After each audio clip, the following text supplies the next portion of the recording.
Yeah,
Good morning, everyone, and welcome to Carnegie. My name is Bill Burns, and I'm the new president of the Carnegie Endowment, following in the footsteps of my superb predecessor, Jessica Matthews, who I think is also here today. Nothing reinforces my sense of good fortune more than efforts like the Oil Climate Index, serious, substantive scholarship that not only helps us to understand a global challenge, but also to do something about it. There is no question that among the overarching challenges facing the United States and the world, climate change is at the very top. All of you know, as well as I do, that we are simply on an unsustainable trajectory. The facts are as clear as they are compelling. All but one of the 10 hottest years in history have occurred in the 21st century. In the past 3 decades alone, Arctic sea ice has lost half its area and 3/4 of its volume. Sea level has risen by about 3 to 5 inches since 1950, presenting a real and present danger to half the world's population that lives on or near a coastline. These dramatic trends have led the Department of Defense to conclude that climate change poses immediate risk to U.S. national security. In addition to the risks it poses to our coastline, cities, and environment, the report argues that climate change is a threat multiplier that makes nearly all other global challenges, from poverty to pandemics, more severe and more intractable. The energy revolution over the past few years and the understandable enthusiasm it has generated in the industry and among foreign policy strategists must not distract us from this challenge. In fact, it gives us, for the first time in a long while, the opportunity to make strategic choices. These choices will not only enhance our energy security at home and strategic leverage abroad, they will also make a consequential impact on the pace and scale of global climate change. One of those crucial choices is how we deal with the hydrocarbon deposits that once seemed out of reach. The hard truth is that we can no longer afford to treat oil as a homogeneous commodity. There is no such thing as standard oil, and no such thing as a standard amount of greenhouse gas emissions. In fact, as the index makes clear, the climate change impact of different unconventional oils varies significantly. Of the 30 unconventional oils analyzed in the index, there is an 80% difference in total greenhouse gas emissions per barrel between the lowest greenhouse gas emitting oil and the highest. This is a considerable spread, one that is not only expected to grow as new and unconventional oils are identified. If we're serious about combating global climate change, we have to factor the different climate footprints of different oils into decisions that drive investment, development, operations, and governance of the oil supply chain. These decisions are real, they are imminent, and they will have lasting consequences. But these decisions are not ours alone to make. These are decisions that are facing countries around the world, from Canada to China and Nigeria to Norway. This is precisely why we're releasing a global index, a shared, standardized, verifiable, and open source tool that captures the climate impacts of new oil resources and gives policymakers, companies, and consumers around the world the information they need to make sensible and sustainable energy choices.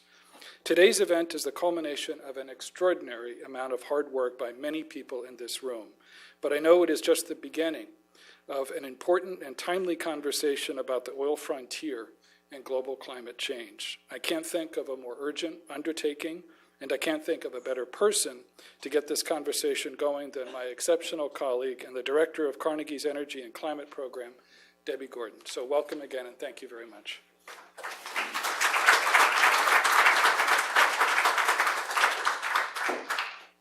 Thank you, Bill. Welcome. It really has been about 2 years since we first conceived of this project, and it's a pleasure to be up here and to release it today. First, a bit of background as to why Carnegie and our partners, Stanford University and the University of Calgary, even thought to do this project and to work on an oil climate index. I want to take you back. It's a little bit back beyond. I look out in the audience, and many of you weren't even born yet, so it's really back quite a ways. So I'm going to take you back to gas shortages. Gas shortages, rationing, printing of ration stamps, oil price spikes in the 1970s left a lasting impression that oil would someday run out. In 2005, there's the lines in 70. And in 2005, it happened again, this time for very different reasons. Hurricane Katrina, in this case, left the public again, reminding us that oil's prone to disruption. It's a scarce resource, and it's going to run out someday soon. That message really stuck in a lot of people's minds. We were moving beyond petroleum because of that. We were thinking about alternatives. The world wasn't going to be about more oil. The world was going to be about beyond oil and what we were going to do to technologically transform an entire sector, the oil sector and the transportation sector. But things aren't really playing out exactly as we expected. Alternative fuels, oil alternatives, mounting global demands over the last decade have brought the price up and have brought a whole array of oils to the forefront that no one was really ever thinking about. And it was really the high prices that did this and the underlying demand. So it's true that conventional oils are dwindling, and it's true that we're not going to have conventional oil forever, and it's getting much more difficult to get there. But there's a growing array of unconventional oils that are coming to the forefront. In fact, I shouldn't even call them oils because they're really unconventional hydrocarbon. They're hydrogen and carbon that you can make into petroleum products. They're accessible, albeit at a much higher price, but we have fracking, shale, which makes condensates, lighter oils in the US, sometimes not so light, oils in China. You have condensates, you have natural gas liquids, very different from oil, but it can be made into petroleum product. We have heavy, or rather, this one is the digging and melting tarry oil sands and extra heavy oils in Venezuela that come from very different parts of the earth. We have steaming heavy, watery, depleted oils in California and Indonesia. We have transforming, they're in different orders here. We have ultra deep oils in terms of Russia. We have one oil in our index on Russia, the Gulf of Mexico and elsewhere, and we're going into ultra deep oils. We have transforming Carnegie in Estonia, in China, in the US Rocky Mountains, and also in Israel, transforming an immature oil into conventional oil over time, totally different path than what we've ever known before. And we have converting gas to liquids in Qatar and in South Africa, and yet other resources that we don't even know about yet. In other words, at the right price, there really is no limit to oil. It's just going to keep changing. So when $100 a barrel prices spurred new oil development, we've seen this over the last 5 years, but even as oil prices drop, we're still seeing tremendous competition between oil. Oil is competing against oil. Oil's not competing against alternative fuels in any large measure. ExxonMobil projecting out, this is their most recent outlook to 2040 that just was released. ExxonMobil, BP puts out the same thing, so they agree.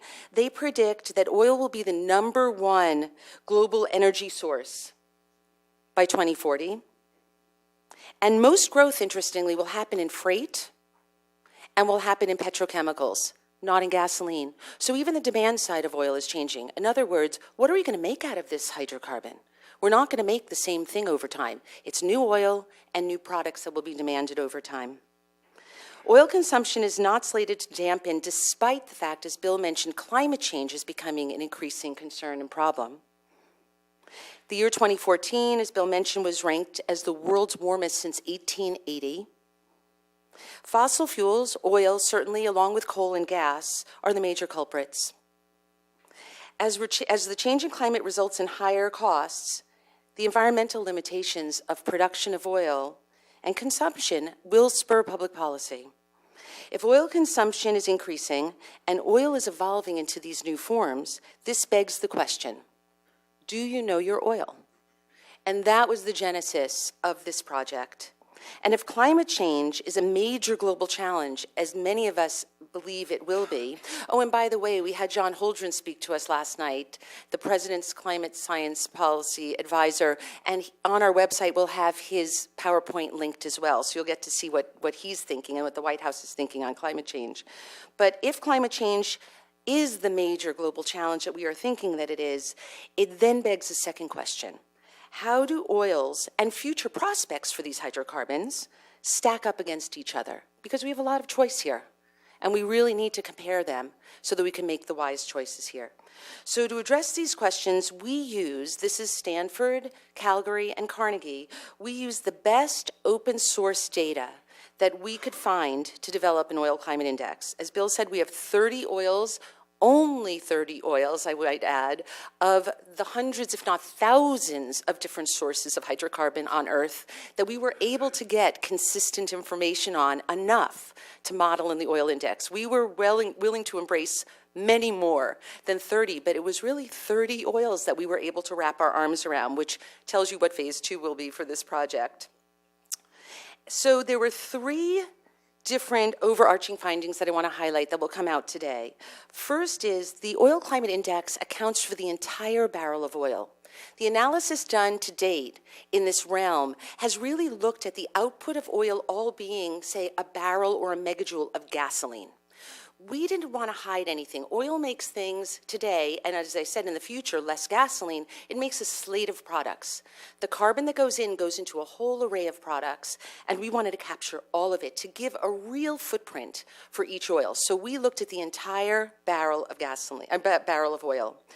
Also, groundbreaking, the Oil Climate Index employs a brand new tool, heretofore has not been there, which is a refinery, an open source refinery model, that we can model oils through the refinery, not only to tell us the greenhouse gas emissions associated with refining different oils, which are very different, and Jewel will talk about that in the next panel, but also the different slate of products that come from these oils, as I just said, because every oil makes a different slate of products, so therefore downstream has very different impacts. And then the OCI expands upon the upstream model, OPG, that Adam will talk about on the next panel, the cutting-edge model that the state of California and the European Union use to model the extraction, the production, the upstream emissions. So there are some cutting-edge tools that come out of this. The Oil Climate Index itself is a cutting-edge tool, and our real goal here is transparency. So before we launch into the first panel, let me just briefly summarize our key findings. From the 30 test oils that we modeled, as Bill mentioned, from phase 1 of the Oil Climate Index, we found an 80% difference, almost a factor of 2, between the lowest greenhouse gas emitting oil and the highest. You can't treat oils as if they're all the same. You can get tremendous greenhouse gas emission reductions just from choosing oils smartly or bringing down those emissions from the highest oils. So there's an opportunity here. Secondly, we also modeled oils not just per barrel of oil. We wanted to know, would these emission ranges change if we modeled them per megajoule of products out, because these oils make different products, and per dollar value of products out. How much is recouped in the market from these products? Because that drives this market, and the emission ranges were still large. So no matter what basis you put this on, there's a very large range of emissions. We had no way to assess whether we captured what the total range will ultimately be. We believe this 80% difference is actually broader as we go into more extreme oils. We just don't have data today to look at Arctic oils going into permafrost, ultra deep. Some of these oils are just not known. There were 4 categories of oils that were especially challenging, will be especially challenging in terms of their climate impacts that we identify in the report. gassy oils, oils that have a lot of natural gas associated with them, and when that gas is flared or burned and wasted instead of captured and sold, become very greenhouse gas intensive. We had a second category was extra heavy oils. They're high in carbon. They're loaded into the earth with a lot of carbon, so you have to manage that carbon very carefully. If you just turn it all into product and combust it, they end up being high carbon oils. We have watery oils from depleted oil fields. The more when an oil field depletes, there's less oil there over time. You end up with more water. But what you do for some of these oils is you lift a lot of water to just get a barrel of oil. Some of the California fields, you have to lift 50 barrels of water to get 1 barrel of oil. And you can imagine carrying 50 barrels of oil on your back. I mean, this is a lot of mass. So they become very greenhouse gas intensive. And then the last category that we only could really dip our toe into is oils in extreme environments.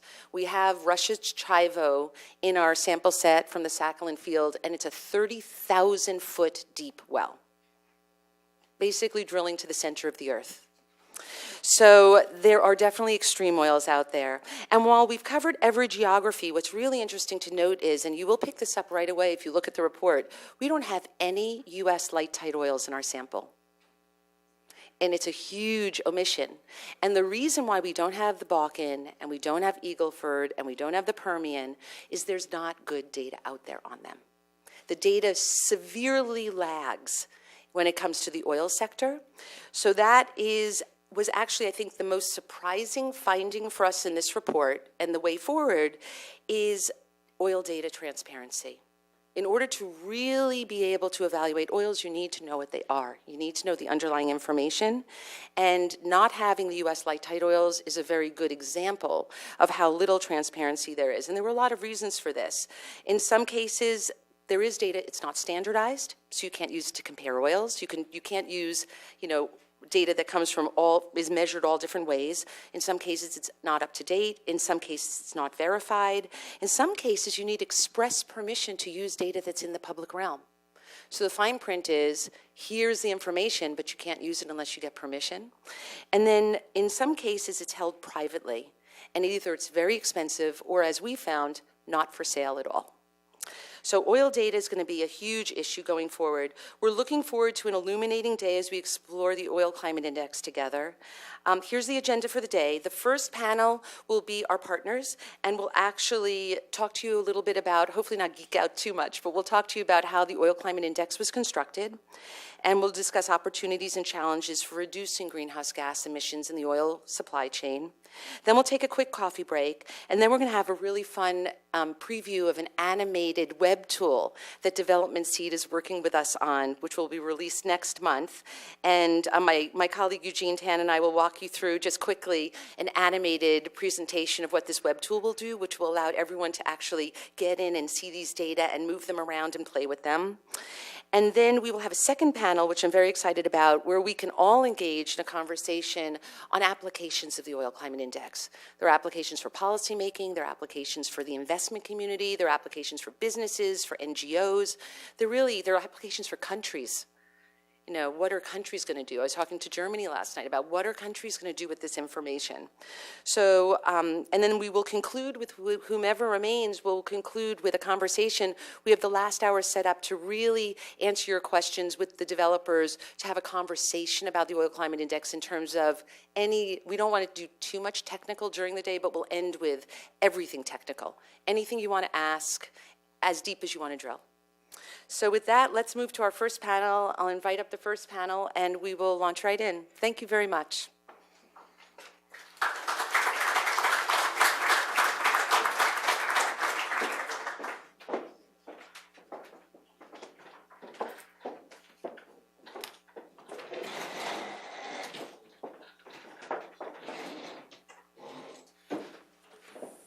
Okay, so the way this panel will go, I will moderate. Adam, Jewel, and Debbie will each speak for 10 minutes, talking about the upstream, the midstream, and then the downstream emissions. And then after that, we'll have, I think, about 45 minutes for questions. And our goal is to have a conversation, to learn from you, and for us to explain what we've done in the most transparent way, so that we can find out what other data is out there and what other wisdom that we haven't yet tapped is out there. So, Adam, I think you're up first, so why don't you go ahead? All right, sure. Thanks, John. I hope you all can hear me. Seems like my mic is on. So I'll talk about our upstream modeling effort. That is the modeling of the emissions associated with extracting crude oil.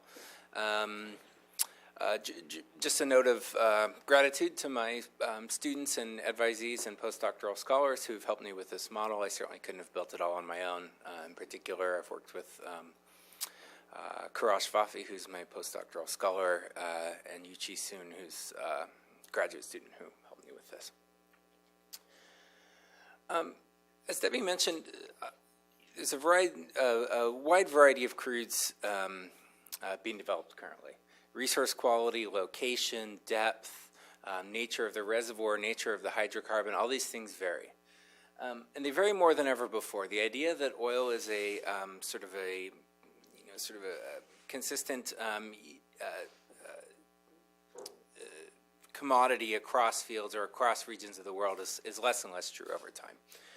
Technological improvement has allowed access to resources that we've known about for a long time, but really weren't able to access. So the Canadian oil sands were discovered basically in the centuries ago, but were not commercialized until the 1960s, right? And so the combination of technology, higher prices has enabled us to extract resources that were previously known to exist, but weren't able to be extracted in an economic sense.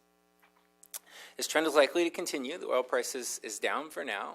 It remains to be seen where it goes in the future, but this trend is likely to continue. Conventional oil resources, or traditional oil resources as we think about them, are increasingly limited. They're increasingly limited in a geologic sense. They're increasingly limited in a political sense. For a variety of reasons, investment in unconventional resources in North America is a really good idea from the perspective of international oil companies.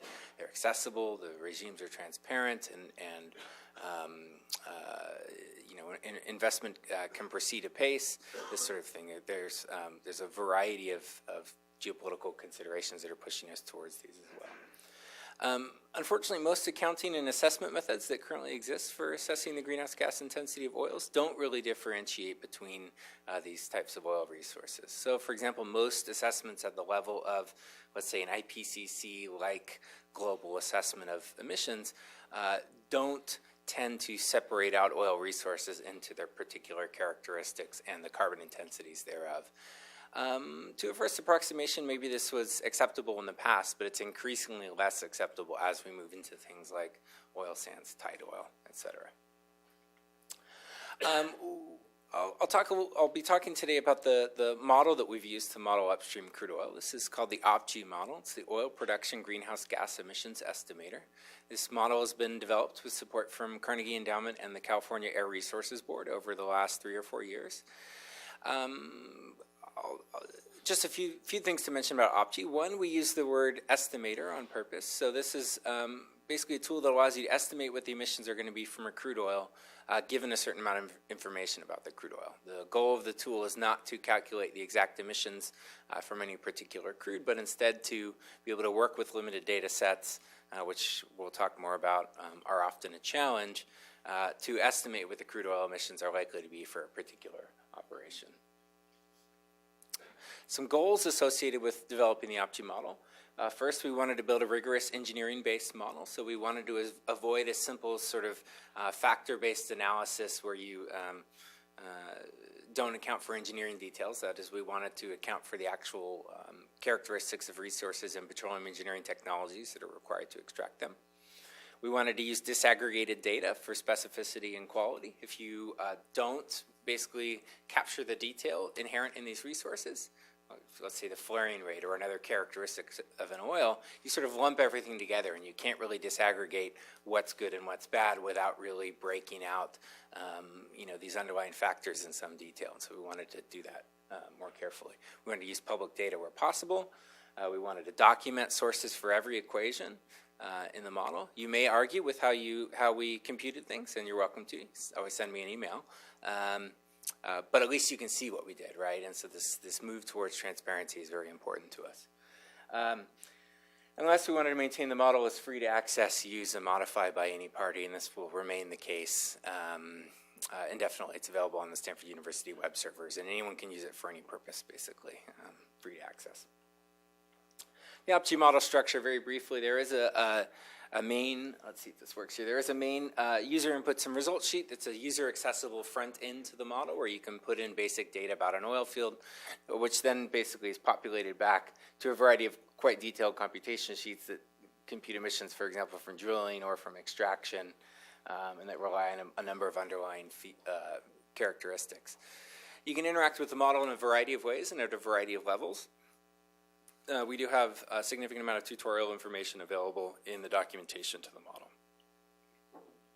OpG has been used to analyze hundreds of crude oils in the past. California Air Resources Board uses it to model its baseline for the California Low Carbon Fuel Standard. They've modeled about 300 oil fields. Some consultants have done some work for the European Union where they've modeled hundreds of oil fields or crude blends. And so this has been used for very large numbers of oil fields. Here's some the basic results for the upstream analysis and the OCI. Now, I mentioned in the previous slide that this tool has been used to analyze hundreds of oil fields. The way the OCI differs is that we really spent a long time, in fact about a year, collecting data on these 30 oil fields and some others as well, and really dug in deep and tried to do a very detailed data analysis. So we cited, now we're up to about 200 different technical sources to get information for the oil fields in the OCI. Here are the 30 fields. This is probably illegible here, the names of the particular fields. They're in your report. The particular names are not of interest for this first presentation, although we can get into them in Q&A if you're interested. An important point is that we have greater than 10x variation in upstream emissions by crude. The China Bojong field and Nigeria Obagi field come in at more than 200 kilograms per barrel. Those are two fields with high flaring rates. In contrast, the Norway Ekofisk field, which is the North Sea Norwegian sector, very tightly regulated, high-quality oil field, flaring is basically outlawed, comes in at somewhere around 20 kilograms. So again, this greater than 10x variation. Some obvious, what's happening here? Let's see here. Okay. Some obvious drivers emerged as we started to dig into these 30 fields. One is flaring, and so here I've tagged with a little red star the fields where flaring is an issue. And so here we've got China Bojong, Nigeria Obagi. These are fields where the flaring rate is high. There's a large amount of associated gas which isn't captured and used, but is instead burned off for mostly economic reasons. It's not considered economic to extract and utilize the gas, and so it's burned. Let's see here, what's wrong? Next, we have some fields with thermal recovery. As Debbie mentioned, there are these heavy viscous oils, so extra heavy oils and bitumens that basically have the consistency of peanut butter. They won't flow under normal reservoir conditions. Heat-carrying substance, typically steam, is injected into the reservoir to heat the oil and allow it to flow. And these are fields such as Indonesia Duri or California Midway Sunset. Some crudes are upgraded. So, for example, when you produce this very heavy crude, often it needs to be processed or upgraded before it can be sent down a pipeline. And so here we have fields like Venezuela Hamaca. It actually comes out of the ground pretty easily for a variety of reservoir and crude characteristics. But once it gets to the ground, it's a very thick and viscous crude, and so it's upgraded before it's sent to market. And this is quite energy intensive. You can think of it as a refining-like process. And then last, there's some fields that are depleted or gas rich. So for example, the Alaska North Slope field, very high gas oil ratio, no way to get that gas to market, and so that gas is processed, recompressed, and reinjected. And this can actually be quite energy intensive. Also fields that are depleted and have a high water oil ratio will tend to have high emissions. So basically what you see here is that all these crudes on the higher end of our slate have one of these characteristics that Debbie talked about that really can drive high emissions. Data availability is the most challenging factor. If I had to bring up sort of one thing that's the issue with doing this sort of analysis, it's data transparency. Transparency is generally lacking in global oil operations. This is pretty widely known, but It's sort of surprising when you dig in how little information is available about some of these fields. Some regions, this is not the case. Really good data availability, and to be commended on their long-standing regulatory efforts to collect data. California, Alberta, North Dakota. So some regions there is quite good data available. Some regions essentially have very little information available. This is the case, I would say, in the majority of global oil-producing regions, South America, China, Russia. It's very, very hard to get data in these regions of the Middle East. The global technical literature is a source. We cited, as I said, about 200 different technical sources, largely from petroleum engineering literature, Society of Petroleum Engineers. So there is information out there. It's just not collected in a consistent way. It's not a substitute for consistent and coherent government reporting, and it tends to be sparsely available and available only in certain circumstances. So that's a challenge. One of the interesting things that I'm going to be looking at in the future is what technological sources, technologies exist to circumvent data challenges. And so a good example here is remote sensing. Here's some work from the National Oceanic and Atmospheric Administration of offshore Nigeria, and they've basically sensed flares using satellite information. So I think there's a lot of opportunity to use technology to basically circumvent some of these lack of transparency issues that otherwise may be very challenging. May be very challenging to deal with, but we'll talk more about this in the coming session. And I think that's all I have here. So just a few conclusions. It is possible to explain the differences in the carbon intensity of different crude oil sources. Global crudes do vary significantly in their upstream emissions. We see at least a 10x variation. As Debbie said, that's probably the real variation from high to low is probably wider than that if we sampled wider. Data are difficult to obtain, especially globally, and more work is needed in both regulatory processes that enable consistent and coherent reporting of data, and also technological approaches. If we're not going to be able to compel some producers to produce transparent, high-quality data, can we use technology to get more information? Okay, thank you, Adam. Now we've analyzed what it will take to pull oil out of the ground, and the next phase Jewel will talk about refining that oil and what are the drivers for emissions related to refining. So Jewel? Great, thanks, John. Okay, so I'm going to talk about the midstream processing of crudes using our model PRELIM, which is the Petroleum Refinery Lifecycle Inventory model. And I'll just start by giving a bit of background on how I got started in working in this area. I actually do energy systems analysis and life cycle assessment of large-scale energy infrastructure as my main area of research at the University of Calgary. And I've spent the last 7 years or so with a project. The majority of my work has focused on life cycle assessment of oil sands technologies. So looking at the Alberta resource, how it's being developed using existing technology, and what role emerging technology might play in terms of the economics as well as the environmental impacts associated with extracting and processing this resource. As part of that, we've focused a lot of our efforts on the actual extraction phase and the upgrading phase that can potentially be used in the oil sands. And as we were looking at these operations, we were seeing that there was a diversity and quality of product that could be shipped to a refinery from this resource alone. So when you extract the bitumen, which Adam had said is sort of the consistency of peanut butter, you have two options in order to actually ship that through a pipeline.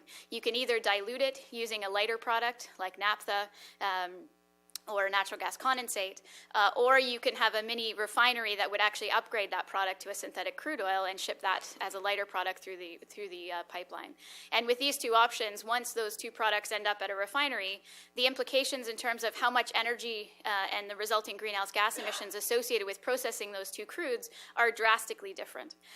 And so we look to other models, other life cycle models, to help us differentiate between the emissions that would result if you had a diluted bitumen versus a synthetic crude oil, and found that the existing life cycle based models were not sufficiently capturing that detail. In addition, the fact that refineries are very unique, so the type of refinery that you send these products to will also have implications associated with what it will take to actually process those fuels to transportation fuels. And so for those reasons, we actually endeavored to build our own model that would allow us to tease out both of those two aspects. So looking at the differences in energy and greenhouse gas emissions associated with processing different qualities of crude. And in addition to that, looking at the effects of different types of refinery configurations. So those were the objectives in actually setting up this model. Again, it's a life cycle based model, so we're using life cycle approaches. We're looking at indirect effects like the intensity of the electricity that's used and things like that. But what we wanted to do is make sure that it was something that was accessible and usable, and so we've developed this in an Excel-based platform. So just a little bit about the level of detail in the modeling. What we're trying to do is capture as many possible refinery configurations that we can and represent that at a process unit level and still remain generalizable so that you can look at a range of refinery configurations and you're not modeling any one specific refinery, but you're looking at the range of possible configurations that are possible. So as I said, we do this at a process unit level. I won't go through the details of this, but again, it is in your report that you can look at. The main thing is that we have sort of at least three main categories of refinery configurations. So we have what we call the hydroskimming refinery, which sort of takes in these blue process units. So it's a very simple refinery that does basic processing of lighter crudes. We have the possibility of looking at medium conversion refineries, and then we also have the capability of doing deep conversion refineries for heavier products that would be processed within the refinery. And so the user of the tool can go through and actually modify the refinery configuration that you would have going through that. We also have a crude assay inventory associated with this. So we've collected publicly available crude assays where it provides details that go beyond just the API, the density, and the sulfur content of the crude itself, and actually looks at the characteristics of each of the fractions within that crude. So we take that as input into our model and use that to actually dictate the flows through each of the process units, the prediction of the final refinery products, as well as the estimates of the energy and greenhouse gas emissions associated with processing that particular crude.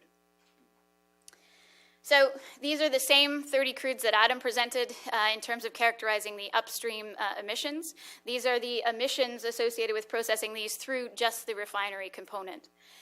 So you can see that we've got quite a divergence as well, comparable to the divergence and the variability that you see in the upstream emissions.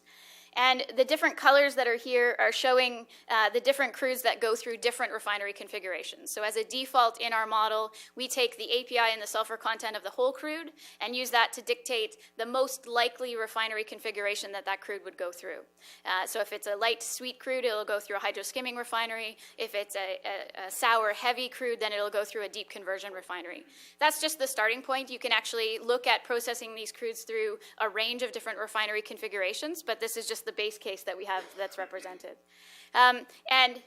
You can see here that we have quite a bit of variability. We also have a range of crudes within our data set that actually span that range of possible types of configurations that you might end up in and the types of crudes that would end up in each of these types of refineries. You'll also see if you actually try to compare the ranking that you get for the upstream, it's very different than the ranking you get when you look at the midstream emissions. So if you have high emissions at extraction, that doesn't necessarily correspond to a higher or a lower set of emissions at the actual refining stage.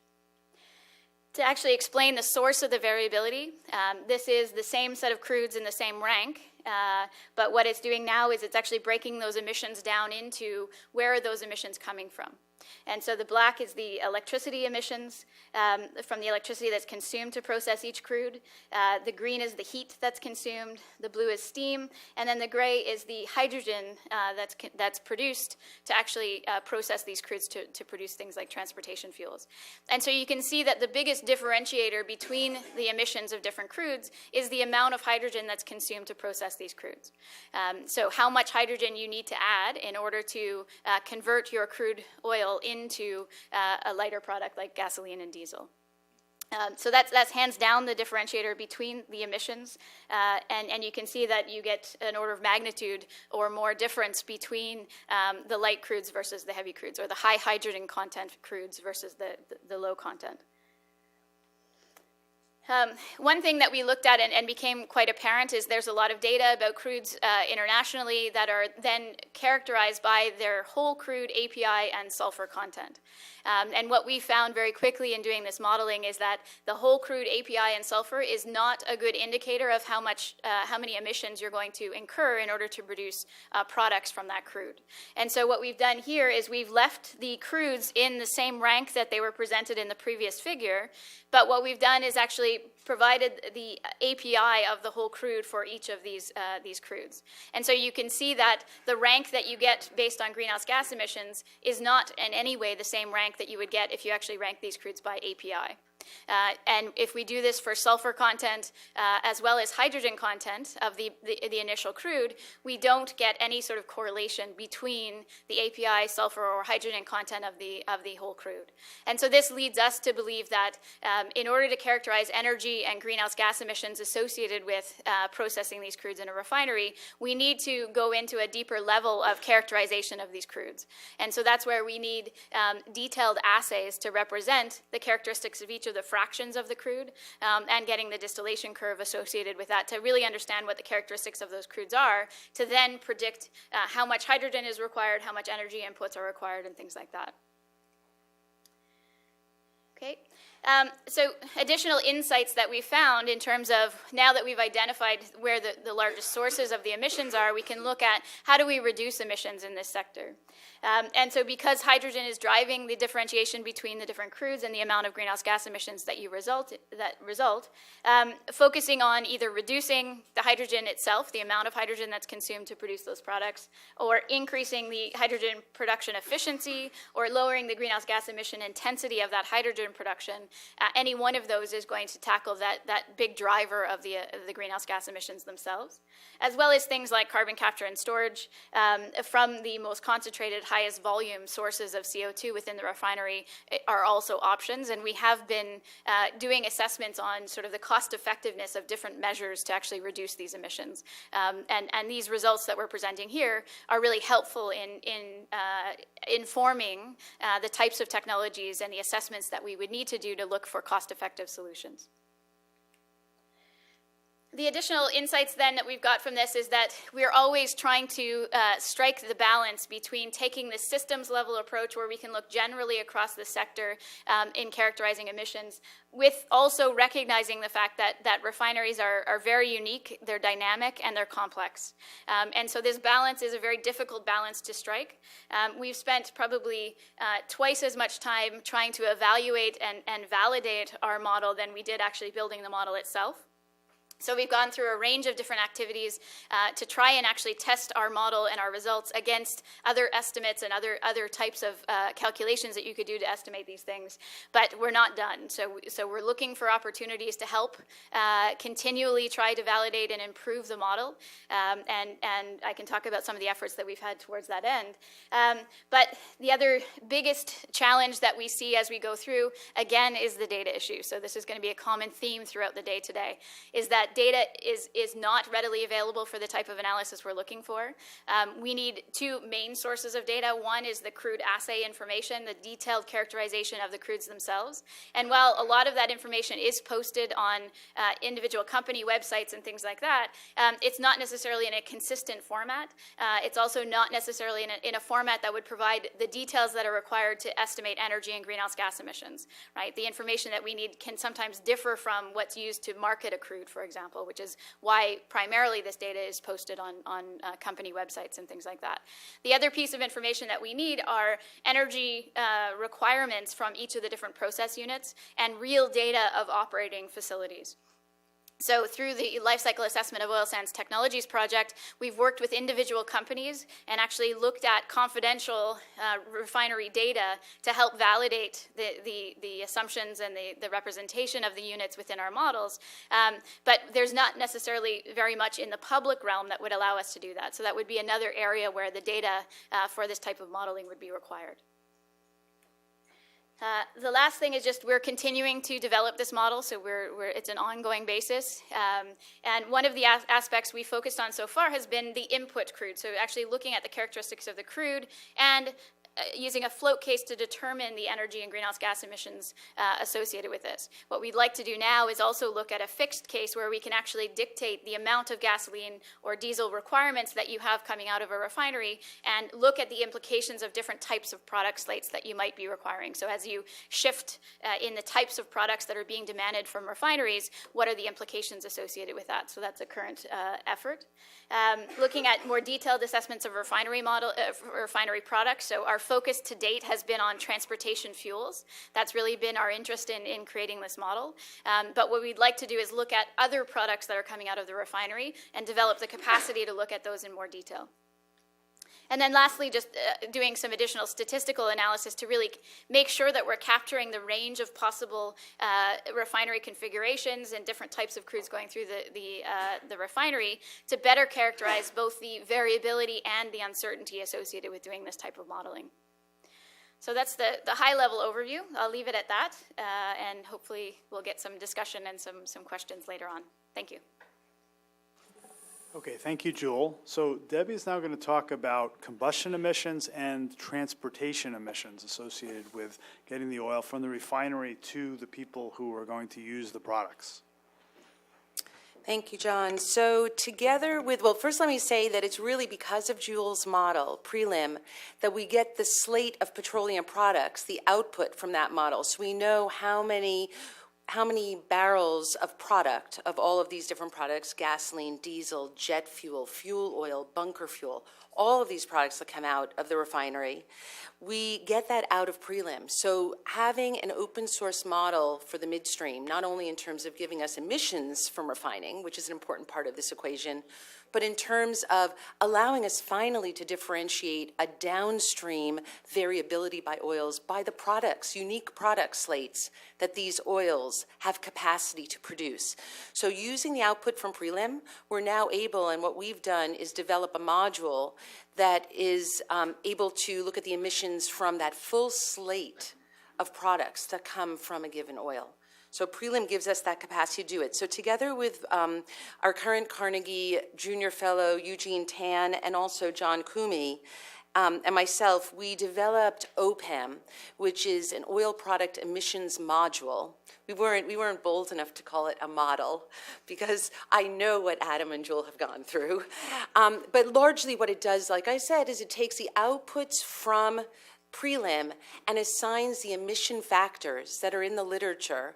It assigns emission factors to both the transport of these products around the world by a variety of different, bunker, marine vessels, by barges, by pipeline. You move product all around the world. And then it assigns the emission factors to the slate of products, and we get the combustion emissions. Not all, but most of what comes out of a barrel of oil is combusted. As Jewel mentioned in the second phase, the refinery fuel gases that make petrochemical feedstock, which interestingly is the part of the oil industry that Exxon and BP project will grow. And what's interesting about that is that's a high value product that doesn't produce greenhouse gas emissions, as long as you don't have fugitive emissions of methane. But you don't burn it to get value out of petrochemicals. You make it into high carbon fiber and heart valves and nail polish and all of these other things that we use. So the growing part of what we're going to add in phase 2 of petrochemicals is a really important part of this discussion. But at this point, all of that is assumed to be used in the refinery process, so we haven't split out petrochemicals as their own product. So the assumptions in our model were that I should say, if it's not complex enough in terms of getting oil data, as both Adam and Jewel have mentioned, the transport of crude and the transport of product is even more complex. There's absolutely no website on earth that a member of the public or a policymaker or anyone who cares can go to say, I want to trace this oil and know where it travels, both from the crude itself to wherever refinery it goes in whatever part of the world, and then from the products back around the world to wherever it's demanded. Not only are those numbers not transparent, they change a lot. It's a very dynamic market. And it's also a changing market. It used to be the case that a lot of crude was refined close to where it was consumed, which is why America has the biggest refining infrastructure at the moment, the biggest refining complex. That's changed. What's happening now is products are really mobile. things move around a lot. And in this price environment now, what we have is some products are going into storage because there's not a demand for them right now. And then they move twice. So they're going from the refinery to storage somewhere halfway around the world. And then they're going back to demand centers maybe months later. So we're even seeing, transport times 2 from some of these oils.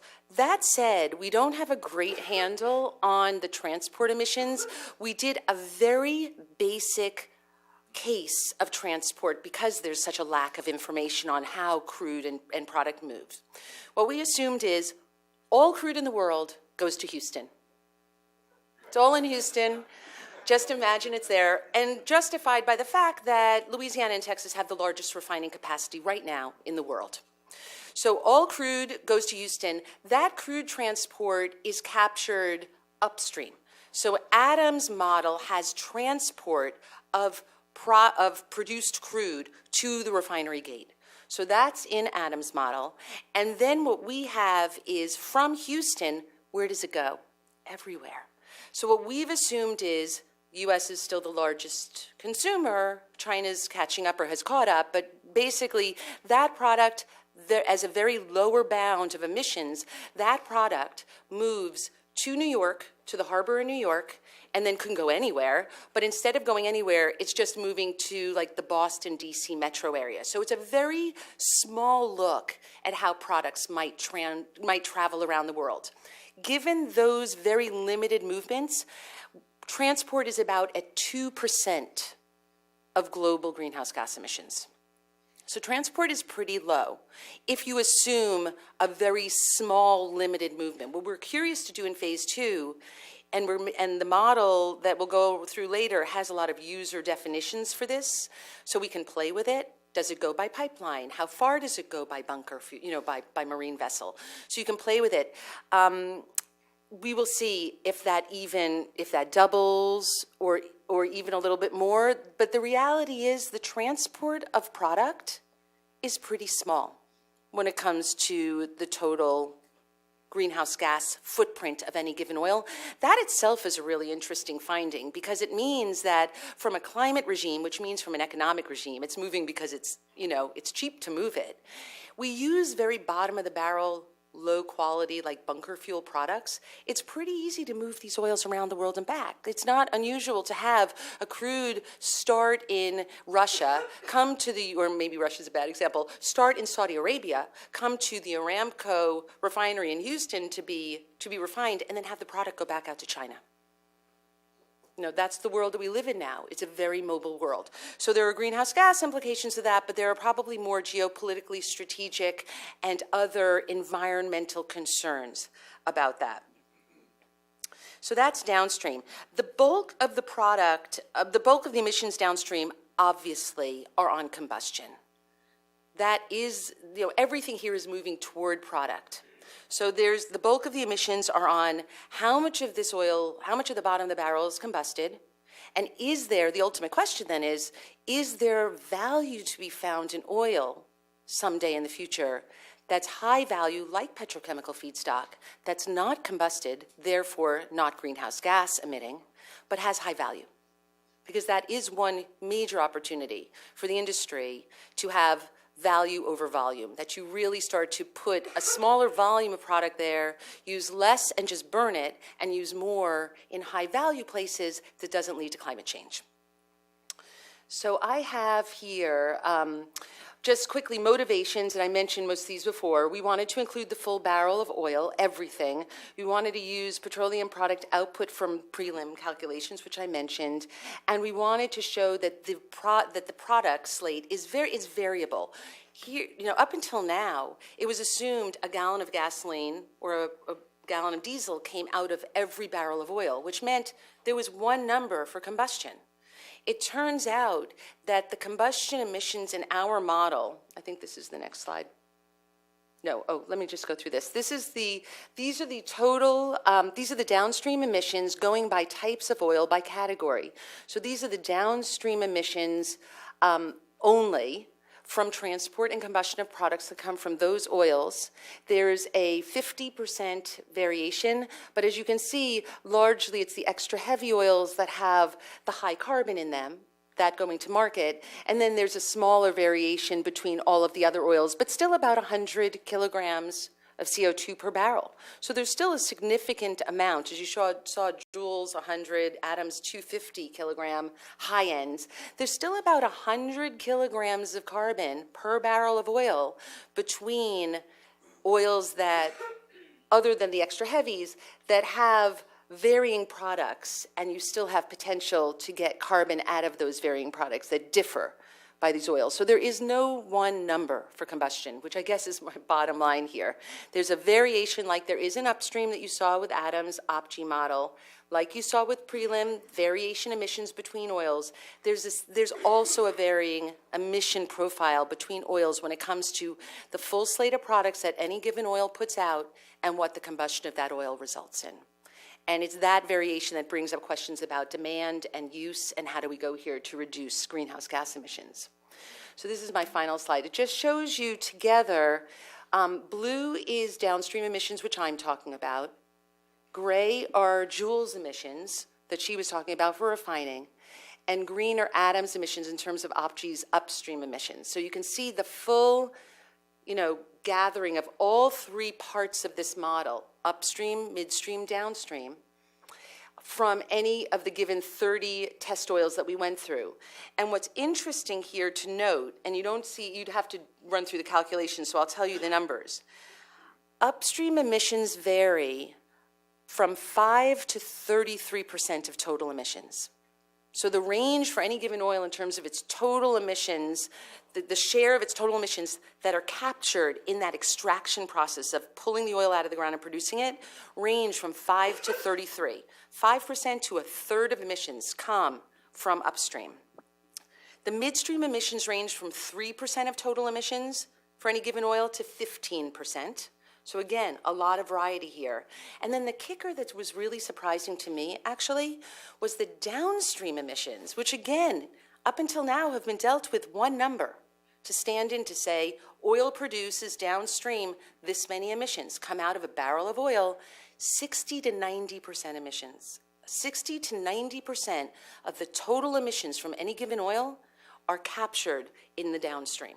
So again, huge range of emissions given the oil that you're going to take out of the ground and then ultimately get into product to burn. And what that tells you is it would be really smart to know ultimate demand for the oil. If you're going to make a lot of petrochemicals in the future and not a lot of gasoline, you're going to go for a different kind of oil if you're going to want to reduce greenhouse gas emissions.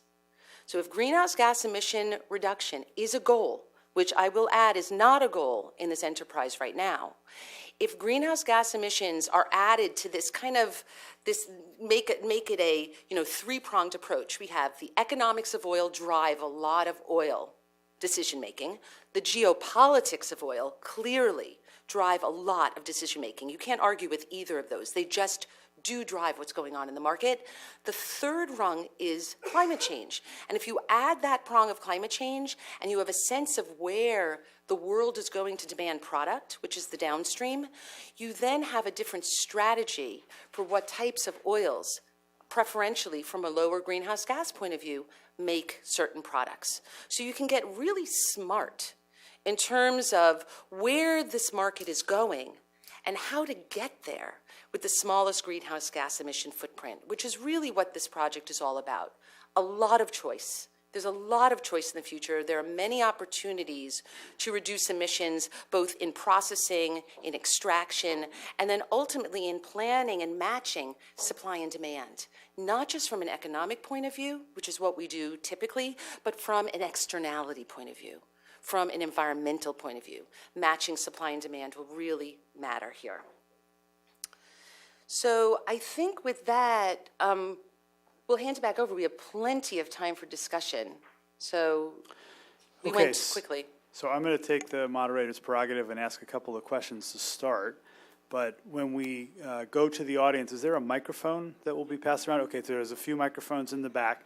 So ground rules, please state your name and your institution. and ask a brief question with respect to everyone's time. So no soliloquies, please. So let me ask a couple of questions first to kick us off.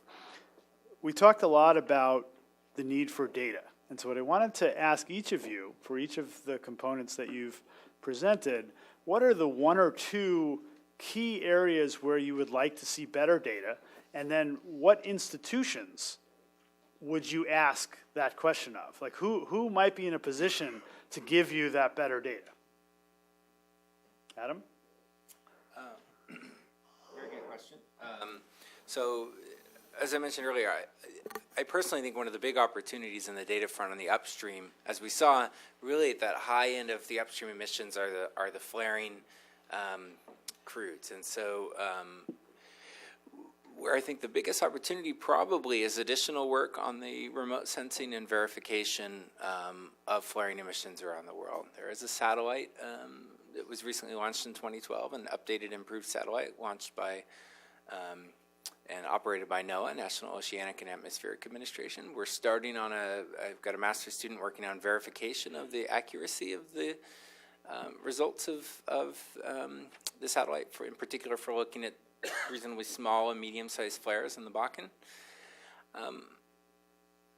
Not to put too fine of a point on it, and the results haven't been peer-reviewed yet, but it's we're not seeing overly. We're seeing some issues with the accuracy of how good the satellite is, basically, at seeing some of these flares, which actually raises issues for how good is it if we know, for example, we're using a suite of thousands of wells in the Bakken that are flaring every month, right? And we can use this to ground truth, basically, what the satellite sees. It's not seeing, what we're seeing so far is that it's not seeing a lot of these flares, it's not seeing them consistently, and it's actually underestimating them when it sees them. And again, these are very preliminary results, but this raises lots of questions for what's happening in Russia and other parts of the world where we don't have this ground truth data to check. So are we underestimating flaring emissions globally because the satellite only has a certain sensitivity? So I think there's a lot of potential collaboration there with federal agencies that are working in the remote sensing earth sciences area to try and get a better sense of what I think is probably the most important global driver as this flaring issue. With respect to the other big issue is probably the thermal recovery and the use of energy for generating steam. That tends to be somewhat more available because it happens in a lot of regions that do have good data reporting, Alberta, California, but there could be more global data availability on that. There is an increasing move in the Middle East, for example, towards heavy oil recovery, and the information aren't presented from those countries. And so as heavy oil production spreads, this relative availability may become less advantageous in terms of the thermal recovery side of things. Okay, Jewel? Okay, so as I mentioned, there's sort of two main areas of data collection that we would like to see. One is on the crude assay side, and in that we do rely most heavily on company data that's presented on individual company websites, and the issue is just more about consistency in terms of the actual fractions, the temperature ranges, those kinds of things, but also in terms of the comprehensiveness of the assays. So we're still sort of trying to understand why do some fields get reported on all company websites versus others where we can't find any data publicly available for things like the Bakken or Eagleford.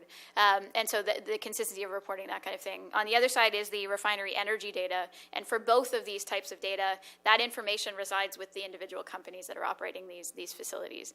So the nature of the data that we would need is very different from Adam's. We can't use satellites. There's no technology fix that would allow us to collect this data.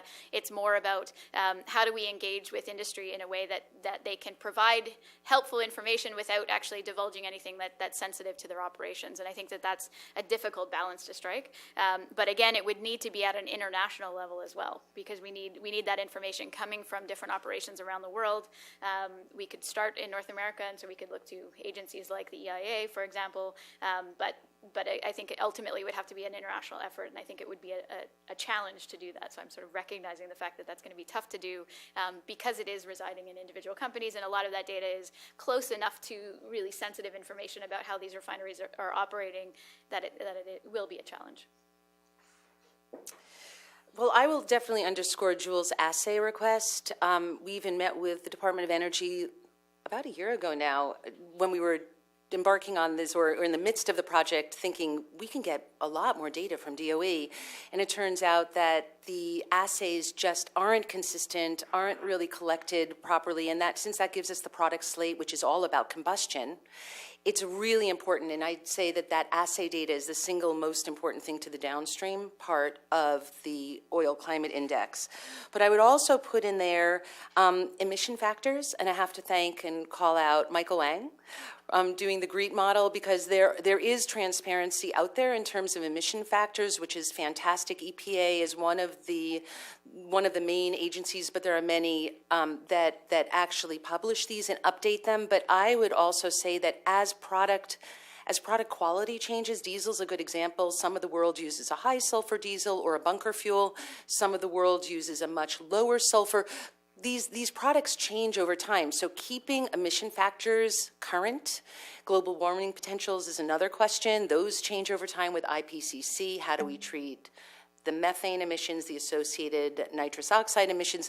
That matters to the bottom line of the greenhouse gas impacts from these products. So keeping emission factors up to date and having more of an eye toward the fact that these things aren't expected to be fixed in time because they change as the actual product changes itself will hopefully have regulators continually re-looking at emission factors as opposed to lock that one in. We know exactly what gasoline gives us, how many grams of CO2 equivalent per barrel, when it, in fact, as gasoline or diesel change, those emission factors change. So I would like to see that to remain very dynamic.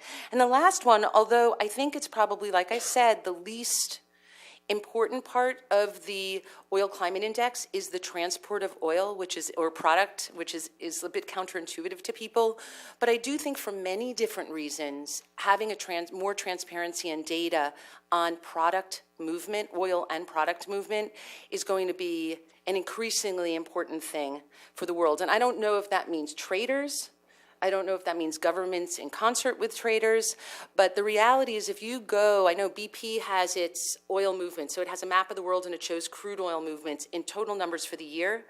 But it does, and it goes from location, has arrows all around the map. You can find it on their website, but it never says anything about product. It's just assumed that wherever the crude flows, the product flows, which we know isn't true.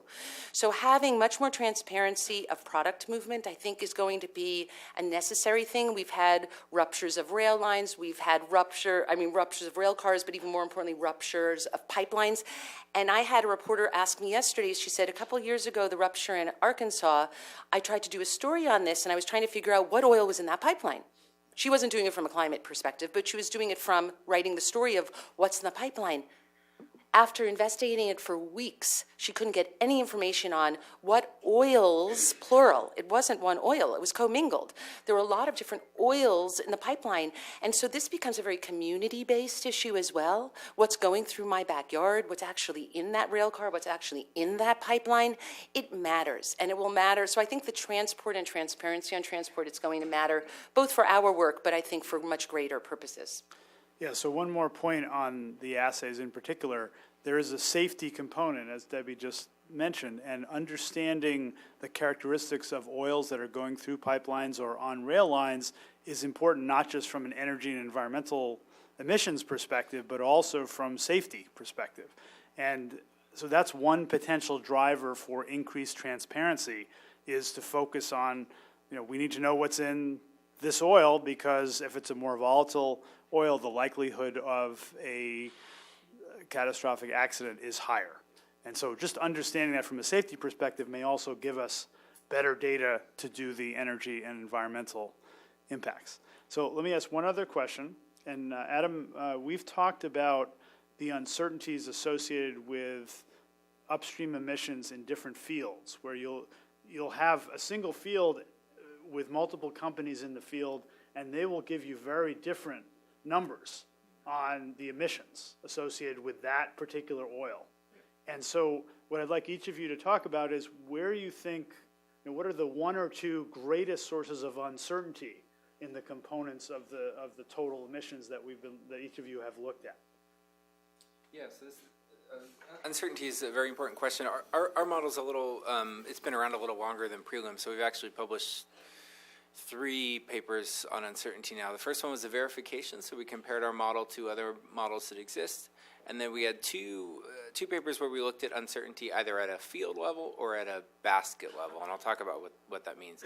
At a field level, what we did is we said if we want to predict the emissions from a particular field, let's say California Midway Sunset, which is the 5th from the left there, if we want to predict emissions at this field, what actually matters? What do we actually need to know? So what we did is we took 8 key parameters, and we either selectively drew them from an uncertainty distribution or learned them, that is, we fixed them to a fixed value.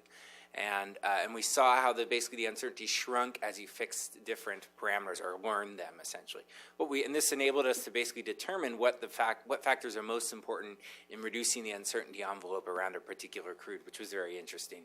And there we found, perhaps not surprisingly, things like API gravity, steam injection rate, et cetera, were really important drivers of uncertainty. We also looked at the uncertainty in a basket of crudes. So this is very important for regulatory efforts like in the European Union or in California. And as it turns out, the uncertainty in a group of crudes, and we looked at the uncertainty in a basket of 30 crudes, which happen to be these 30 crudes, is much less than the uncertainty in any particular crude, which is actually good from a regulatory perspective. There's sort of an evening out of or a canceling of some of the uncertainties associated with aggregating crude oils up into sort of a regional or nationwide average crude basket, which is nice to see. In terms of what I'd like to see to better characterize the uncertainty on a field-by-field basis, there's a couple things that come to mind. One is that a lot of data are collected, but they tend to be pretty messy if you dig into this. I have a PhD student. I'm worried I'm going to lose the guy. He's a very smart guy. He spent literally 12 months of his life digging into the data sets from North Dakota, which North Dakota collects a lot of data. This is a study for Bakken funded by Michael Wang at Argonne National Lab. It's just forthcoming, a really detailed analysis of the Bakken. What we found is that when you looked at, for example, how much water was injected in fracturing, and you looked at the North Dakota data set versus the data sets reported to organizations such as Frac Focus that collect this data on an independent basis, huge variation between what a single well would report to these two different databases. Ostensibly the same well, the same fracturing job, really different information. Right? And this is not the only instance of this where we've seen where data sets that should align, when you dig into them and really try and do it carefully, they don't align as well as you'd like. And so one effort on the uncertainty front would be to improve the accuracy of data collection and reporting and the verification of data. We found a lot of errors where the numbers were almost the same, except the person entered an extra digit into one of the databases, and so you grew the number by a factor of 10. Stuff like this, right? And this really ends up mattering. And so it's kind of, it sounds mundane, but just improving the quality of the governmental data sets that are recorded already. And then obviously, as we mentioned earlier, and as John just alluded to, where reporting is uneven, this swamps all other sources of uncertainty. So if you can get characteristics for a particular field or a particular part of one field, but not another field, you end up using a lot of default values, and so and that drives a lot of the uncertainty. So moving towards more consistent data collection would help on the uncertainty front, and then moving towards just better quality of data verification and vetting of data that's reported to various government databases would help as well. Great. So on the refinery side, one of the things I like to think about when I look at these types of aspects from our model is the differentiation between uncertainty versus variability. And I would say that hands down the variability is much, much higher than the uncertainty associated with the calculations that we do. In terms of uncertainty, we have uncertainty that are sort of typical sources of uncertainty that you have in life cycle modeling, where you're taking large amounts of data from disparate sources, pulling them together and doing calculations and on that data. So we definitely have that sort of level of uncertainty that you would typically see in a life cycle model.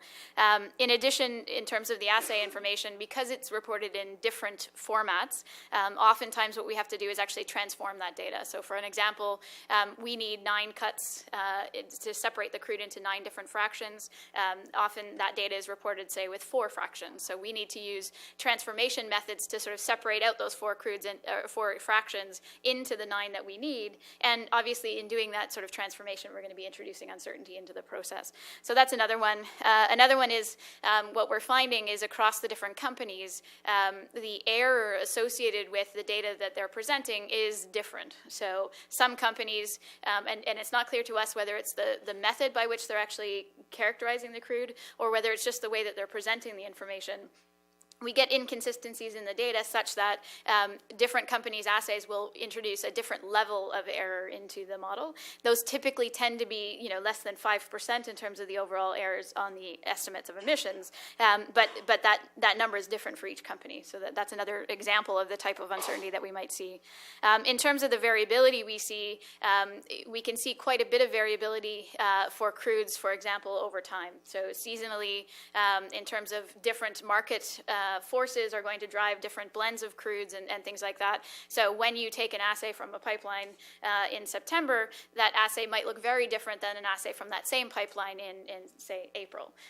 And so we get variability about those kinds of things. We also get variability where we try to match up a field that Adam has characterized with an assay that comes from that same field. There is often a disconnect between those two because we might be sampling a crude from one aspect or one area of that field, and Adam might be representing the production emissions from another part of that field. And for some of these fields, they're very, very large. And so you can see very different estimates in terms of the quality of those crudes. The other part is the uniqueness of the refineries. So that's another aspect of this, is that we have sort of 11 configurations that we can represent. That doesn't represent a full suite of all operating refineries. And so different combinations of process units operating with different capacities and things like that can also influence the results. But again, I would say that that's variability in different ways that you could operate the refinery as opposed to uncertainty in our calculations. So in addition to the transport, which I've just mentioned before, I would say the two things that really come up for uncertain downstream emissions are the float versus the fixed case that Jewel talked about. Again, a float case says we're going to run this oil through a refinery and do what the refinery can do best with that oil. It's kind of saying this is an engineering optimization around that oil. And the fixed case, which is much more what a likely scenario, especially in a high demand environment. In a low demand environment, it changes a bit, but in a high demand environment, the market wants certain products. So it's more fixed. It wants this much gasoline, it needs that much diesel. And so the uncertainty now with the downstream resides in the fact that we've kind of let these oils go where they optimally will go, but it will be curious in phase 2 to see how these downstream emissions might shift, and I don't expect them to shift a tremendous amount, but how they might shift in terms of the fixed case. When we're saying we want this much petrochemical feedstock, this is what the world demands. We want this much gasoline. This is what the world demands, and we'll see how that changes downstream emissions a little bit when you've fixed the demand of these products. The second one that I'd say is probably one of the most uncertain parts of the downstream, and we actually have it, you'll see it later on the web tool, is the use of petroleum coke. So petroleum coke is the bottom of the barrel when it comes to product. It's the carbon that's left over when you've done the best refining job you could possibly do by wringing out any bit of liquid that is in this to make a product. You end up with a solid process, a solid product of almost pure carbon and high impurities that is higher in CO2 than coal. And it comes mostly out of the heavier oils. It comes out of every oil a little bit. The more carbon that goes in with an oil, the more coke you get out. And so the big uncertainty in our model is that coke burned? Or isn't that coke burned? And sometimes it's stockpiled and waits to find a market because it's a low-value product and it competes against the price of coal. And sometimes, as we've found in Houston, it's shipped to Asia, and Asia doesn't even account for it. They don't even know that it's coming in from the oil barrel. And so we're doing some work from this point on with the Carnegie Tsinghua Center, our partners in Beijing, because China's been a huge recipient of pet coke from the US. In other words, we are shipping carbon to China, and no one's talking about it as we're cutting our own climate emission, talking about reducing greenhouse gas emissions. And the reason is probably less that it was like a devious thing to do. It's much more so that it's economically valuable to burn something cheap. It's very degraded, and it's not really accounted for as oil. by the time it leaves as pet coke. It goes into the industrial sector. It doesn't go into the transport sector. So the fate of pet coke going into utilities around the country, around the world rather, is a really big question for the heavy oil emissions. If you don't burn the pet coke and you think of a really creative thing to do that's non-combustible with pet coke, I mean, I think sometimes high carbon fiber, if you can get all those impurities out, but do something really benign with the bottom of the barrel, you can actually reduce the downstream emissions from the extra heavy oils quite a bit. Okay, so I'd like to turn it over to the audience for questions. We have a few mics floating around, so this young lady is first. So please identify yourself, your institution, and then a very short question, please. Hi, my name is Mariah Dieters. I'm with the Energy and National Security Program over at CSIS. I first of all just want to applaud all of you for a really fantastic job. This is a very enormous undertaking with a lot of uncertainty, and I know myself trying to find data on oil anywhere outside the U.S. is nearly impossible, so I really commend you on what you've done and the report that you've produced. My question is actually for Ms. Gordon on the downstream emissions, and I was wondering how much the new uncertainty with regard to the changing regulatory framework in the marine transportation sector has affected your findings as the market and the industry is kind of responding to the new regulatory frameworks and the installation of ECAs, and the demand profile is changing accordingly. How much of not only the fuels that are being transported, but the fuels that are being used for transportation, and that changing demand profile affected what you found? Yeah, Thank you. That's a great question, because marine transport of petroleum products, I mean, when you're talking about moving transcontinentally, especially ocean bearing, you're stuck with marine vessels. So that is the way that the product moves. Over land, you have pipelines, but ocean bearing, you're largely in these marine bunkers. And bunkers are really difficult because they're international. So when you have things that happen in international space, it's much harder to track them and verify them. And so I applaud, movement in this area. It's been a long time coming to get a better handle on marine bunkers and the tankers that move in the oceans. But this goes into what I was saying earlier, that it will be increasingly important to update emission factors and have a much better sense. We actually use lower sulfur bunker fuel now here, but a lot of the world doesn't. So what we don't use sells at a premium elsewhere. It isn't as if it doesn't necessarily get produced. It's that high sulfur bunker fuel will find its way to Asia, and it will be there. So we have to be, I think, much more uniform in terms of trying to, if you're looking at opportunities, in terms of reducing the emissions from the transport, especially at bunkers, of this bottom of the barrel fuel source, bunker fuel. I think that it's going to take some sort of global international regime to deal with an international area. But I do think that dealing with both aircraft and also with marine vessels has been a long time coming, and I think it will only help illuminate what we've been doing in making the models smarter. So over here on the right. Thank you. Daniel Hupman, Johns Hopkins. Also, thank you very much for this kind of work and making this data publicly available. I think it will be very helpful for many researchers. You mentioned that you want to extend it from 30 types of oils to about 50. Did you think about also including a couple of different biofuels in there? Because it would also make it for a very interesting comparison on the production side, so different feedstocks for biofuels. You have blending at the refinery, at the midstream level, and then biofuels are also transported, so you have different types of emissions. So I think it would be very well complementary to the kind of work that you have been doing. Thank you. Do you have anything, Adam? So you're sitting directly behind the world's guru in comparing oil and biofuels. So that's Michael Wang, who runs the GREET model at Argonne National Lab. At least the U.S. Guru.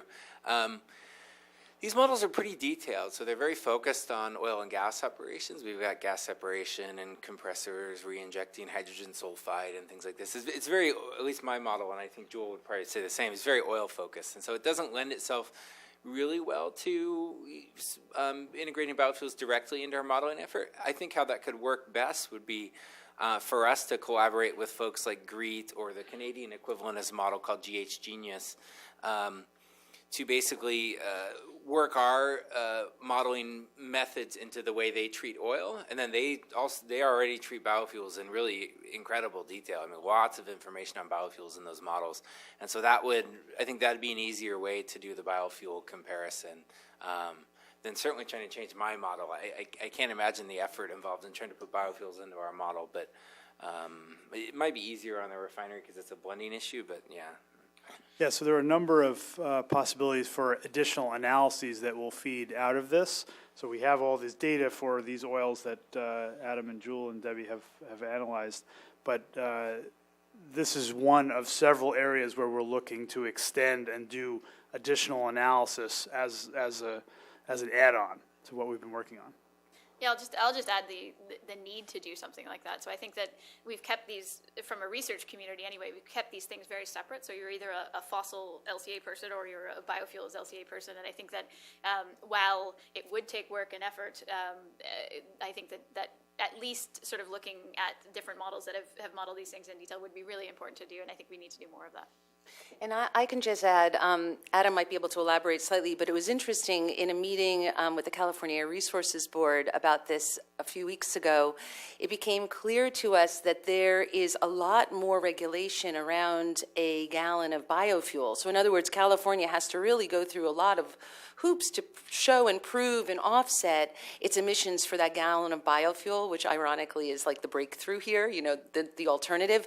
Whereas the North Dakota Bakken that's being railed into California now, often from very high flared facilities with high greenhouse gas emissions, is kind of hidden in an average. It's just not really, so there's not a level playing field in terms of these, and so it will take probably more integration over time, or at least other researchers building out around this to compare where biofuels and other alternatives fit. Okay, so let's move to the other side of the room. Nancy, I think you had your hand up earlier. Nancy Skinner, UC Davis Energy Institute. Given that there's 30 oils characterized in the model, if you have a state like California, which is already setting policy around trying to meet certain GHG goals and quantifying that, what policy type of direction would you give any entity, but a state in particular, who's trying to, say, utilize something like this, given that it's only partial?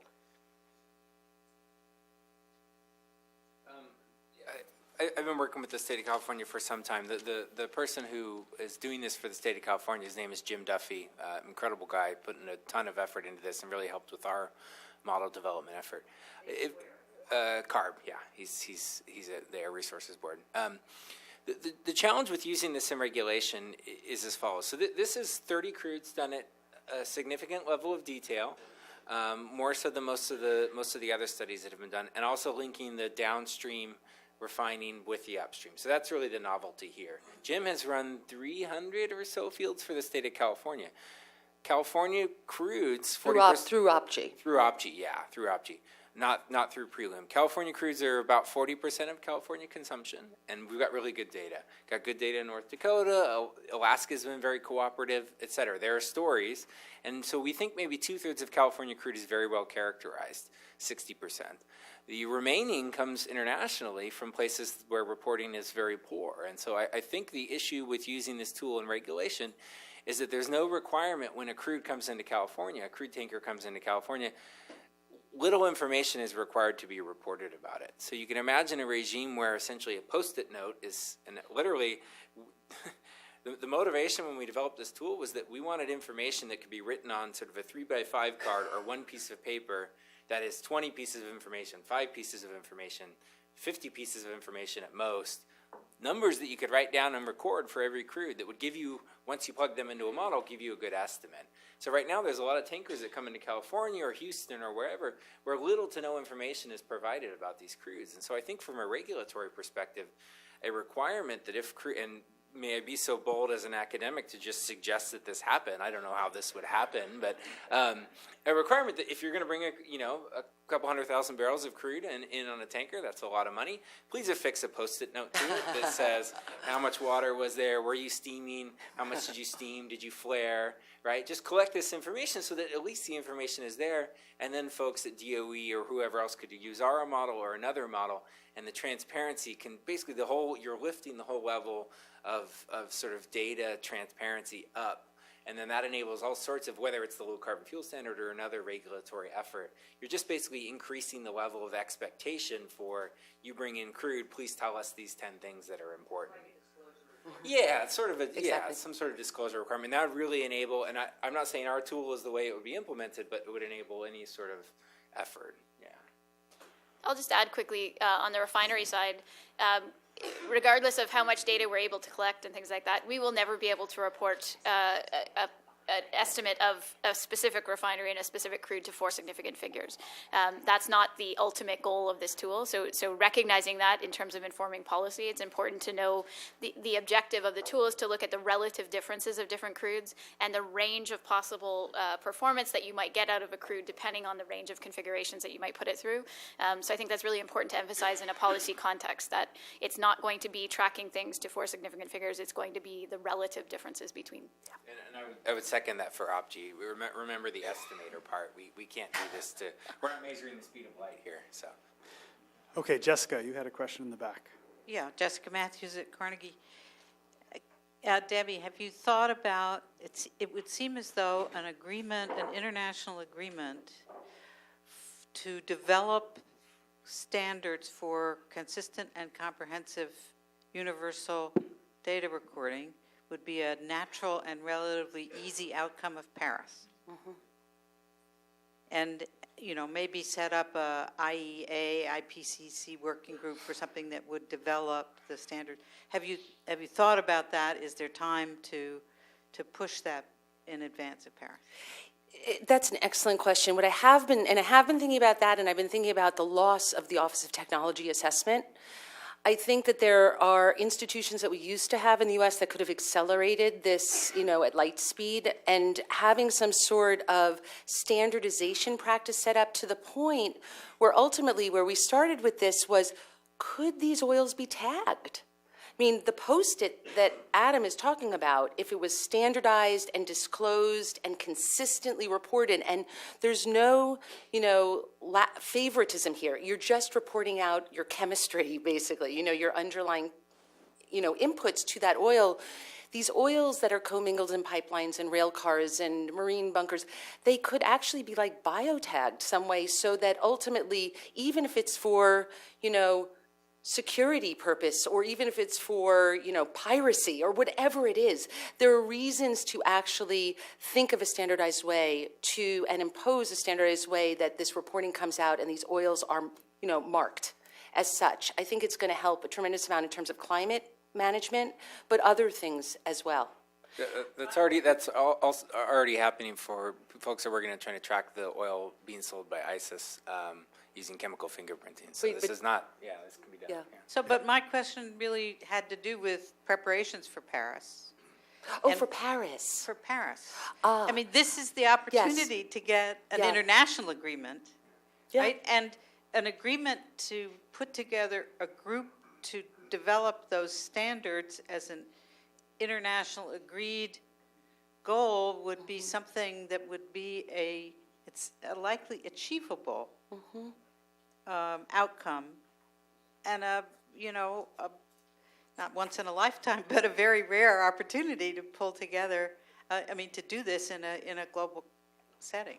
Yeah, and I think you are exactly right, because when I think about the U.S. driving a lot of these new oils and having the capacity to do this, together with the agreement with China, who's the world's largest importer of oil and cares about climate and has the capacity and the desire possibly to see what oils they might want to choose to import over time or develop themselves, this might be a perfect opportunity to do it. I don't know.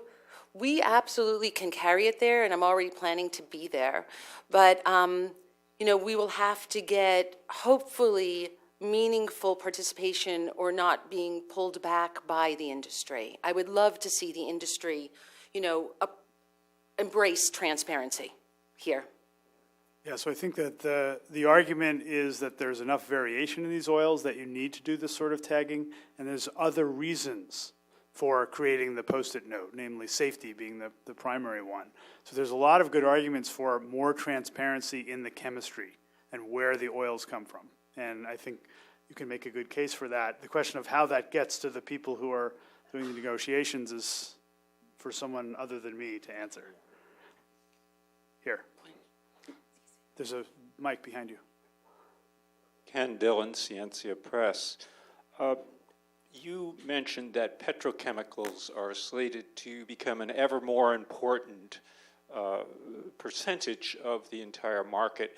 I wonder if you could give us some notions about what the current status is and what it will be, say, in 15 or 20 years, and what kind of efforts might be made to extend your model or to get more specific about aspects of that petrochemicals market? For instance, what kind of oils might be most adaptable to the new types of products being put out in the petrochemicals market, and the whole question of whether, okay, maybe there's not going to be so much emission of greenhouse gases, but maybe some of the products that are coming out of there, plastics and so on, might be even more damaging from an environmental point of view. Yeah. Well, certainly the petrochemical questions are far beyond climate change.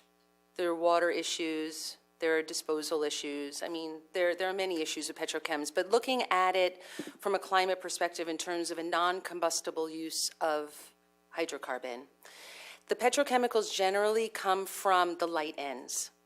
So it's the lightest hydrocarbons, the top of the barrel, so to speak, that makes petrochemical feedstocks. So the lighter oils make the most petrochemicals.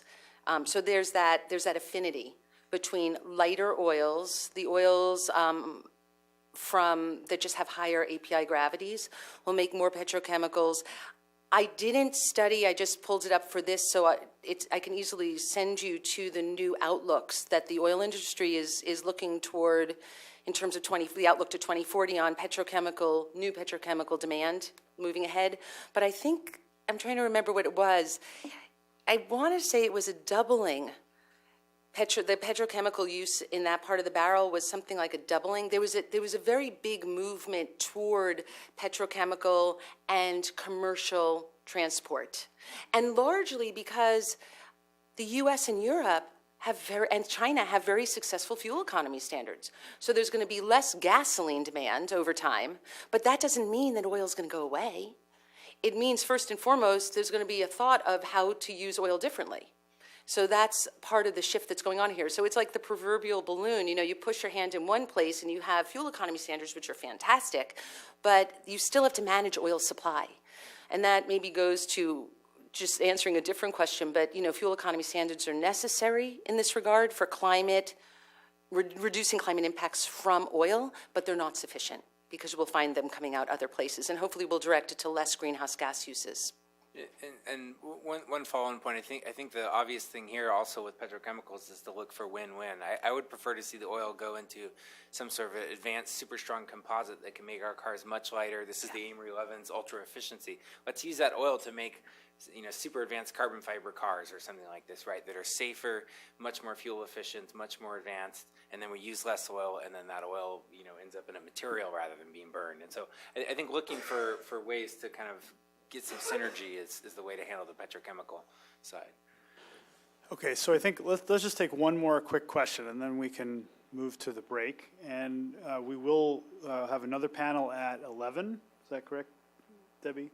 Yes, there'll be a break, and then we start again at 11. Oh, no, Okay. 11:15, I'm sorry. 11 The breaks now will be in a minute, and then we'll come back at 11:15. And we'll do the web tool, which is going to be fun. Okay, so one more question. Michael? Thank you very much. I'm Michael Wang from Argonne National Laboratory. First, comment on the biofuel blending issue. I think the scope of this project to look at a barrel of hard carbon, not say the blending effect of other fuels. So stay with your scope to look at this hard carbon barrel. Of course, when you have blending, you may have some changes in refineries. Like say, if you have E10, you're going to have RVP or whatever, and you're going to have some complications in refineries, but it's not going to overwhelm what you're doing. And for Adam, I have a question. This is more comment, and for you to consider in phase 2. That is, I did not see offshore oil recovery from your 30 crude types. And I have not seen specifically CO2 enhanced recovery. And if you add CO2 in, then what's the leakage rate of CO2? And you need to build that into your carbon calculation. So it could have some different implications. And for you, at downstream, Deborah, the key problem is the product sled together with the crude asset. So these two cups work together to generate the midstream and downstream carbon intensity. The petrochemical area, my comment is don't be too optimistic that we're going to move more to petrochemical from crude barrels, because we have natural gas, and the natural gas kind of gets into petrochemicals, especially natural gas liquid. As you see, the large petrochemical plants now are building in North America because cheap natural gas. So my bet is we're going to still produce significant amount of liquid fuels from crude. And furthermore, in terms of product sled, there is a difference between Europe and North America refineries. And if we're not careful, people can get into the gaming area. That is, if you look at European refineries, they produce 2 units of diesel, 1 unit of gasoline. We produce about 1.5 unit of gasoline and the 1 unit of diesel. So the diesel gasoline share is different. And furthermore, the heavy part is very different. We produce maybe about 5% of residual oil. They produce close to 20%. So when you add that in, suddenly the European refinery looks great because they're not as complicated as US refineries. So that's where maybe in phase 2 you can look at the general product slate and build that in so people would not get into gaming. And follow on the Nancy's question about Michael? Policy implications. I'll be quick on policy implications. So look at this chart on the screen. What does this chart tell us what we should do? Clean production for upstream, that's very clear from Adam's result. Then when you look at cross-border 30-some types, what are we going to do? Are we going to insist clean production? And furthermore, better accounting for different crude carbon footprint. And they think about some kind of policy for different crude and different companies to have some carbon trade. So that's where I think you can think further to come up some policy recommendations to use this chart. Okay, so I think we'll leave it at that, unless anyone has because we're going to get into more detail on these modeling questions and the applications of the models in the later session. So Debbie, are we back at 11 or 11:15? 11:15, so we have a break, we have coffee outside, and we'll be back and we'll set up and we'll have the animated tool when you come back. And if you have any questions that were not answered in this session, please come up and talk to us during the break.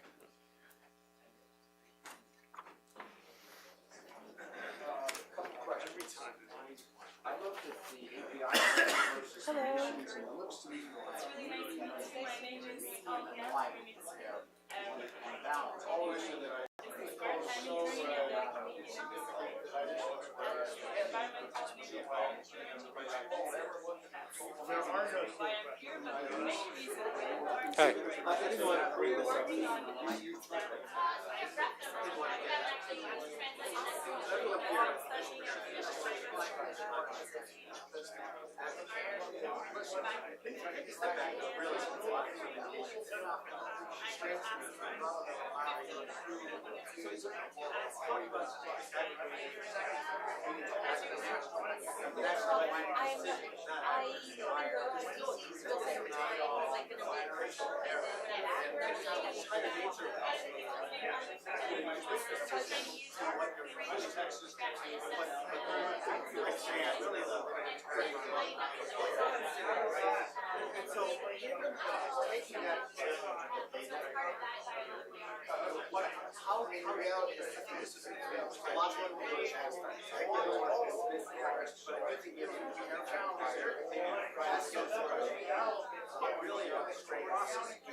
because the price is so low and there's such demand from foreign nations to generate electricity electricity, like that's a source that's really growing.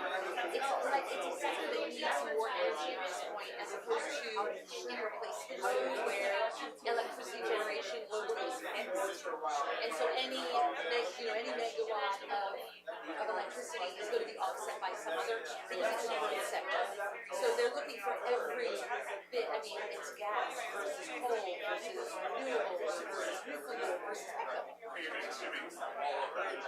So the two options were all combusted, and it's just part of the battle, or it does, or you think of another way to deal with it, so neutralize it. And then it goes. And it does, you'll see in the red too, it shows a very big difference.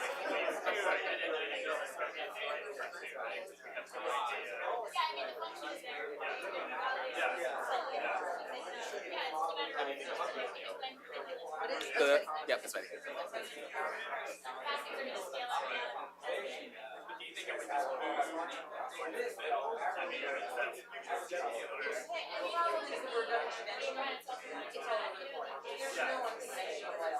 So many different things. Unconventional oil is fracked oil, so conventionally then it's a little bit of oil fracked. So you're going to get different emissions for fracking and unconventional. And then you get some fracking like oil and gas. These are totally different products that we have. Then there's liquid, which again measure totally different emission footprint that we don't have for energy that does. We have oil shale, which kind of is well totally different. So there are unconventionals that run the whole array of the unconventional sphere has a huge variability in those gases. Very interesting.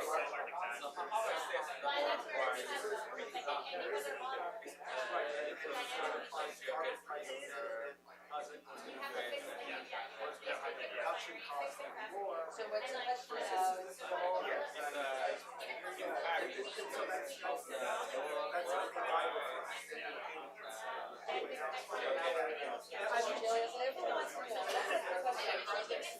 It's variable, it depends on the terms that the shale gas producers, remember these are small payment firms. So depending on the terms that finance terms, production agreements, it's going to be extremely variable. How the load price is fixed, but I think the big thing on the market believe that those producers that go out of business and will be very, those producers are going to be picked up like major licenses. So it won't go away, because it's hard, if it's fire sale, because you can't stay in business given your loan, then Excel will buy it. So it's not going to change the industry, it's just going to shuffle the chairs on the desk. I think that Chinese demand and Indian demand is very low. I think we're going to have to figure out new ways to measure economic progress, because we're so exposed to consumption in general, and the U.S. is going to grow hugely. Europe, China, Asia, India, if those are high growth, ultimately again, high growth areas, they'll have many more challenges than opportunities. And those are lower areas where it's kind of a terminal, economic growth is 5 to 4,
You're doing the right thing, but there's a conservation of energy and matter in this whole process. So if you're wasting here, you're gaining there, you're going to destroy it. So I'm imagining that there's and the flaring is a really good example of that, which is that it's emissions for no economic gain. And you're asking the opportunity cost. There's a private opportunity cost, but from a public perspective, it's all less. It's interesting to see it presented this way in terms of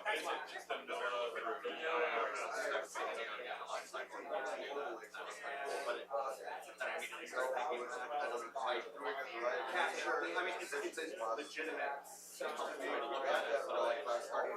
actually starting to compare right? Just like whichever fruit that might fluff up, the heavier fruit that goes up to 110,000 barrels. The thing is, you can't really honestly price carbon until you know who the bird is. So if you price carbon, say you had been the 34 cyclone 10 years ago, you decided to price carbon, you would price carbon in oils over one number. And it wouldn't have made any marginal difference. Wouldn't have said any messages down the supply chain. So what we're talking about, but now you have this information, what you're ultimately going to do is solve everything climate change. Exactly. Because what we're finding out is there's more jobs there. And if I'm like California resources board, and I think like, okay, if I keep out Without pricing carbon, and then pricing 10,000 barrels of this, so that right, so I need another few barrels. we've got power plant rules here, and we're at 20 barrels. So that's the price of carbon. You can only do so much. It'll help those countries that don't have transportation, but in terms of air pollution, it'll help those countries that are polluted. And I understand that price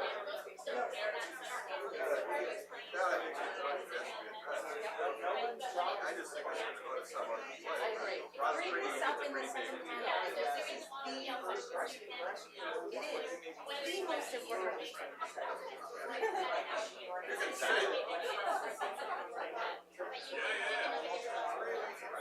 Where are you from?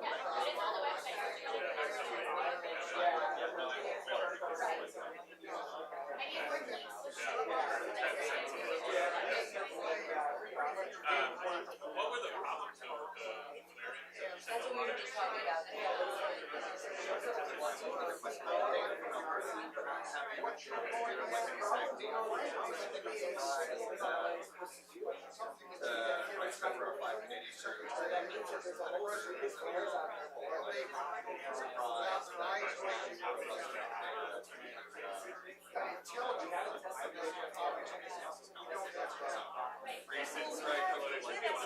Soils, it has to be better, and I think what we're going to want is have a moving average, and then if you beat it, you get something, and if you don't beat it, you pay something. Okay, so in that case, it wasn't data.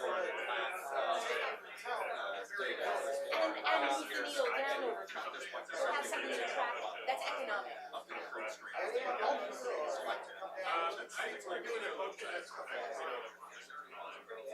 And especially leaving those direct time for me. Take that out last. Don't take that first.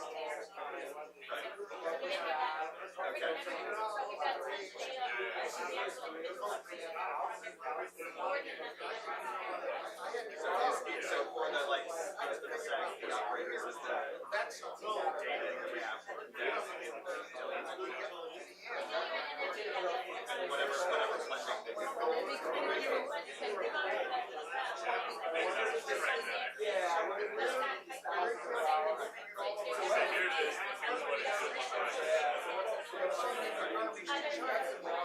Exactly. Do you need anything? Tea, coffee? Black tea. Like a black tea? Sure. Yeah. Okay. Earl Grey or something. Okay.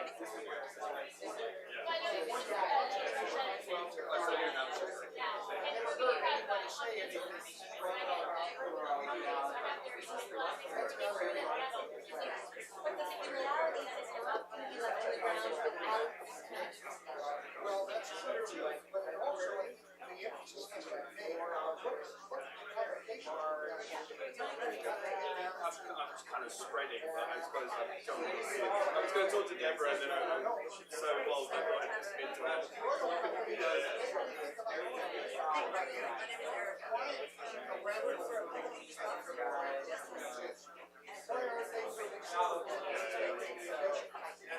They are. They're very slowly. But you know what they're doing? They're doing their energy. They're not really they're going to fill that void with chemical and with solar.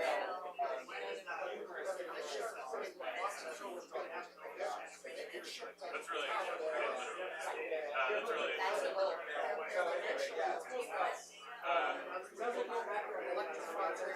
yeah, we actually use kind of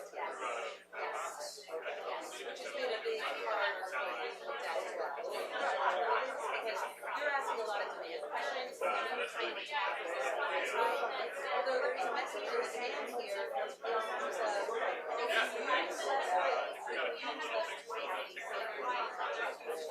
which ones do you want to use less? Because what order is really matter. It's not just use less, it's use less wisely. Use less of which. But ratchet down skills. Well, I come work from home, which is 2.5 hours southwest of Sheffield. So I come up here, so what's changed? I'm up to the big city now and again.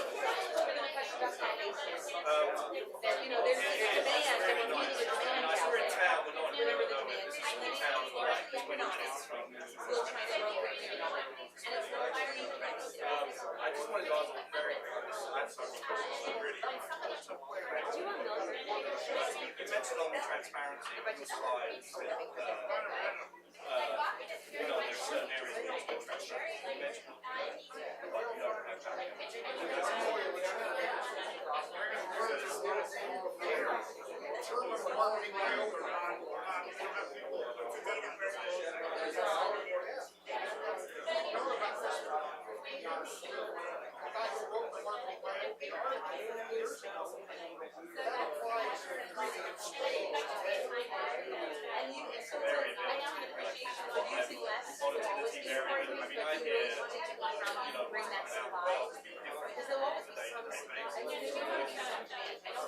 But I was wondering, so with staff issues, what was transparency there?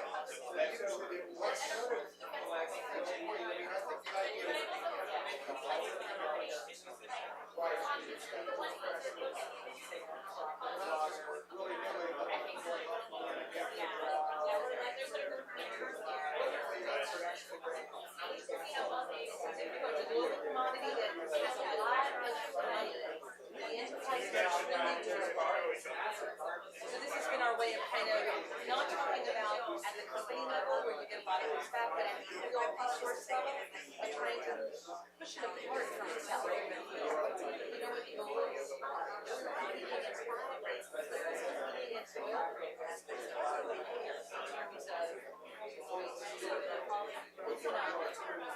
You create more competition between the two. And more information, and you're exploring more about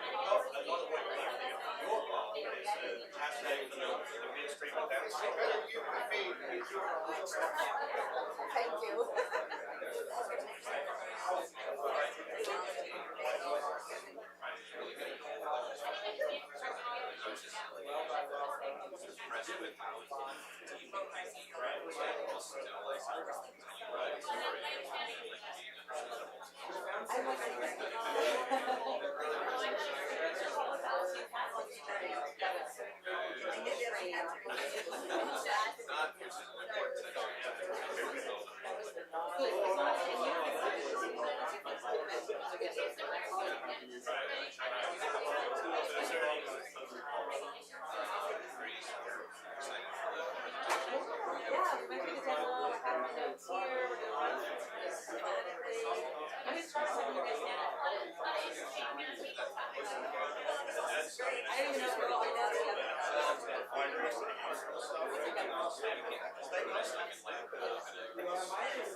That was our goal for this panel.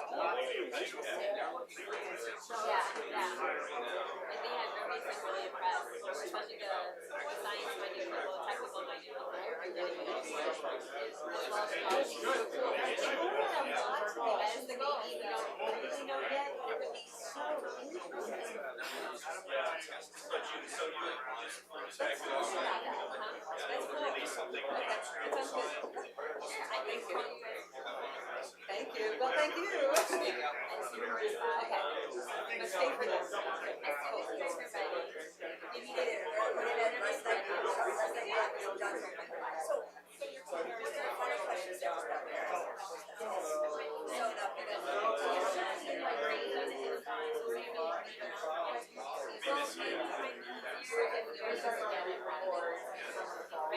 That will just be up to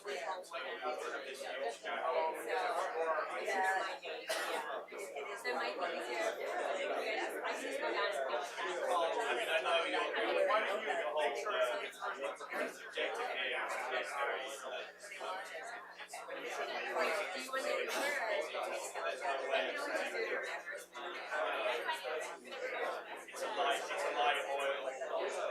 And I know I hear everything she said about API and stuff like that. It's got this based on that's what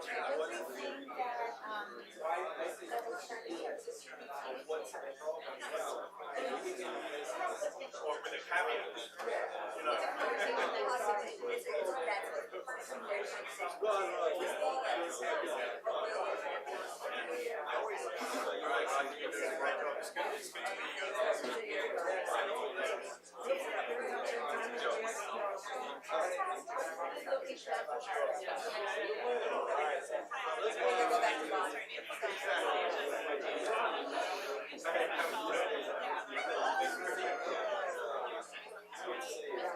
And great stuff. I mean, really interesting stuff. I was on the edge of my seat through the whole thing. So. Yes, that was my thing. Good thing. All right. I put a new cover on it. Yeah. Some updated number. Yeah, I might need to look at the numbers. The sync crew, you know, the sync crew is like the high-end including the That's what Leon was asking. All of it. I'm still thinking we have two like an on-off switch to the right and the other. I mean, you know, I think the asphalt use is a tiny percentage of the use, but yeah. No, it's all in there. It's all in there because until I have a real better system for saying that it's not. May as well assume it's going to go. Yeah, and the world electricity generation is growing, so you can see it's all in one point. And then so on the deal bit, you also included it, but of course deal bit is high. Yeah, but Dilbert's weird because it's only, we decided not to buy Dilbert by 0.75 because Dilbert's not really a full barrel oil. It's a barrel of like. A barrel of deal. And we just a heads up, we're going to be sitting right there. So if you run after the next panel, just your names are there. Okay, sounds good. We'll have to talk about a barrel of oil. Yes. Okay, you almost ready? Yeah. Should we get people to, should we turn it on, or, are we ready?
We're going to start with the demonstration, so if everyone can take their seat, and it will be up here on the screen.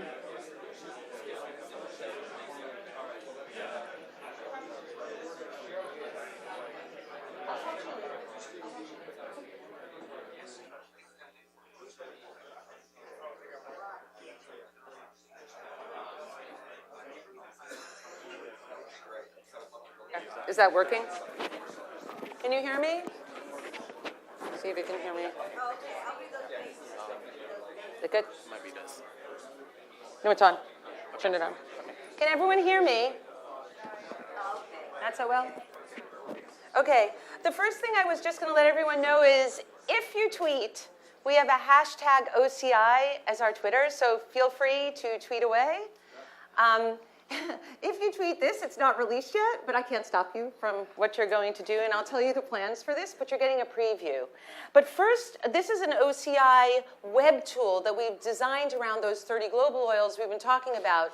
But before we launch into it, I really have to thank and introduce our web development team, which we outsourced to a great firm called Development Seed. And if you guys could stand up, I'll introduce you.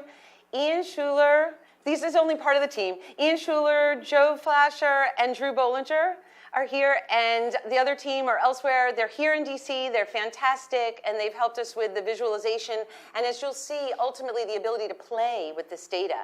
Because the goal ultimately is to get not only this better data, but better facility and use of it. So we're using the web tool as a way to enter in at any level where you happen to be, novice to expert, and ultimately be able to access the models that we were talking about this morning. So you could actually familiarize yourself with how this all works to the point where you're going into prelim, or you're going into OpG, or you're going into OPEM, and you're actually putting in scenarios or playing with the data, because this is a dynamic market, so we want to have that user ability. So I just want to start with the basics. This is an emission supply curve that will come up on the first page, and it compares the 30 oils in terms of their total greenhouse gas emissions to their estimated total production. So it gives you a sense. In the second phase, we're thinking about talking about the full resource base, because production obviously doesn't necessarily relate to oil in place and what actually might come out of the ground in terms of carbon. But this right now is what we know of current production. The colors are different oil categories, which is also part of what we found, that different oils kind of align themselves in a greenhouse gas emissions profile with like-minded oils, although there's variability between those oils. The light to dark green are conventional light oils up through conventional heavy oils. Those are the greens. The grays are high gas and high flare. The blues tend to be watery, ultra deep, depleted, things that have to do with water oils, and the blacks are the extra heavy oils. So that's a sense of how oils compare. On the next page, the compare oils page, we have the ability now to look at this from how oils compare to each other. So these are high to low based on greenhouse gas emissions per barrel, but sort, Eugene, low to high. And they switch around, and you get to see how they realign themselves. And we can sort them by different bases that we were talking about. So sort them greenhouse gas emissions per megajoule,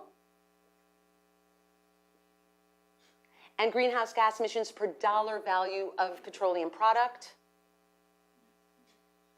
So you can start to look at it from an economic point of view, from an energy point of view, from a greenhouse gas point of view. You can look at it different ways. And then we can also sort them by where the emissions are hidden in the value stream that we've been talking about. So these are total greenhouse gas emissions, but now sort by upstream emissions. These are the oils high to low with the highest upstream emissions. Sort by midstream emissions and downstream emissions. And then if you wanted to compare by those types of oils that I mentioned before in terms of categories, you can sort by oil type. And you can see how oils that are similar to each other fall into the spectrum of difference, because even they, like I said, are a little bit different. So the next page is operating assumptions. Is that our? So this is what I was talking about earlier with the petcoke, but we have certain things that drive emissions that can be improved upon or made worse, unfortunately, over time.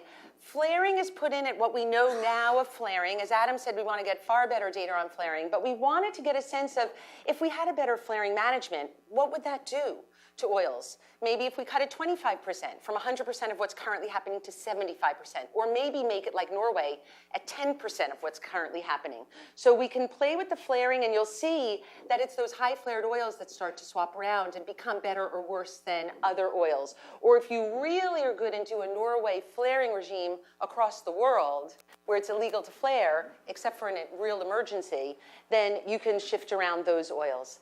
And the same thing with the petcoke, which is the other one I was going to play with, because people asked about that. So this is petcoke on. Basically, our default model was having no other information.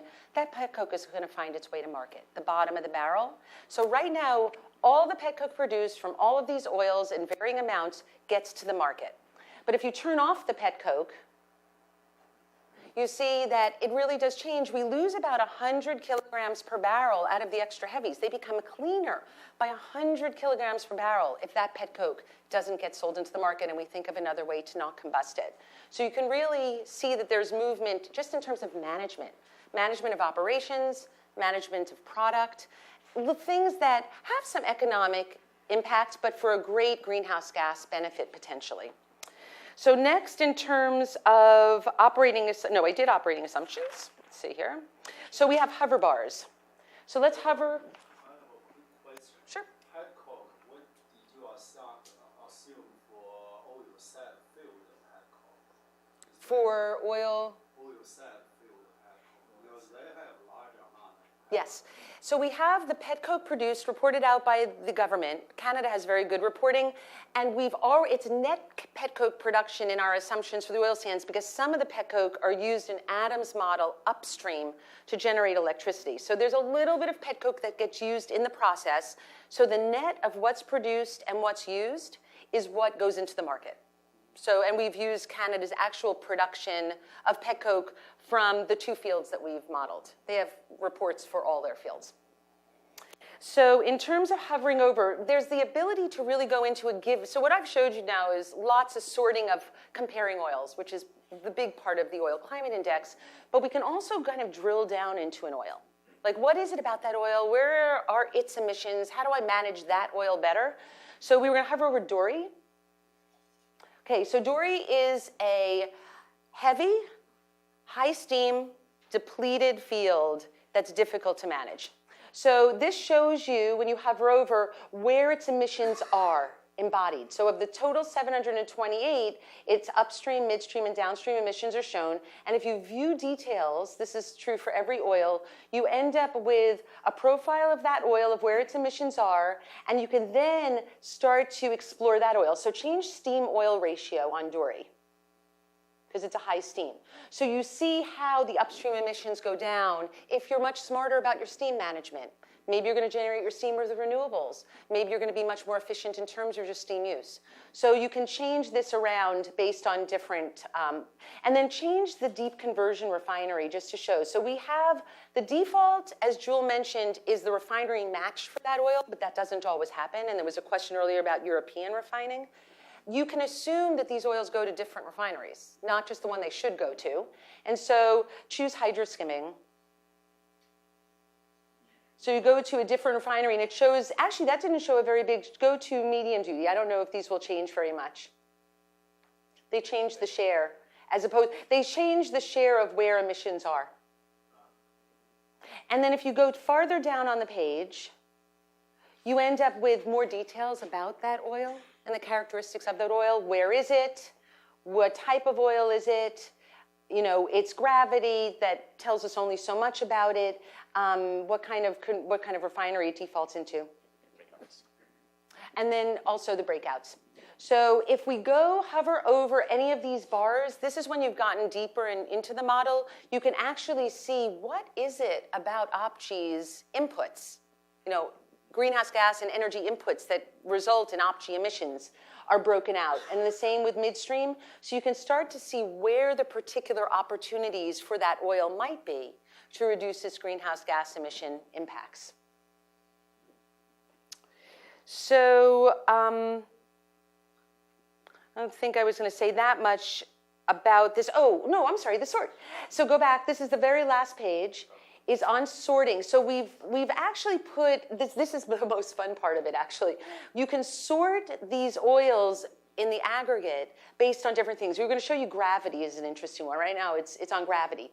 So as Jewel was saying earlier, total emissions, when you use API gravity to predict total emissions, you don't get any sort of correlation really between, they're all over the place.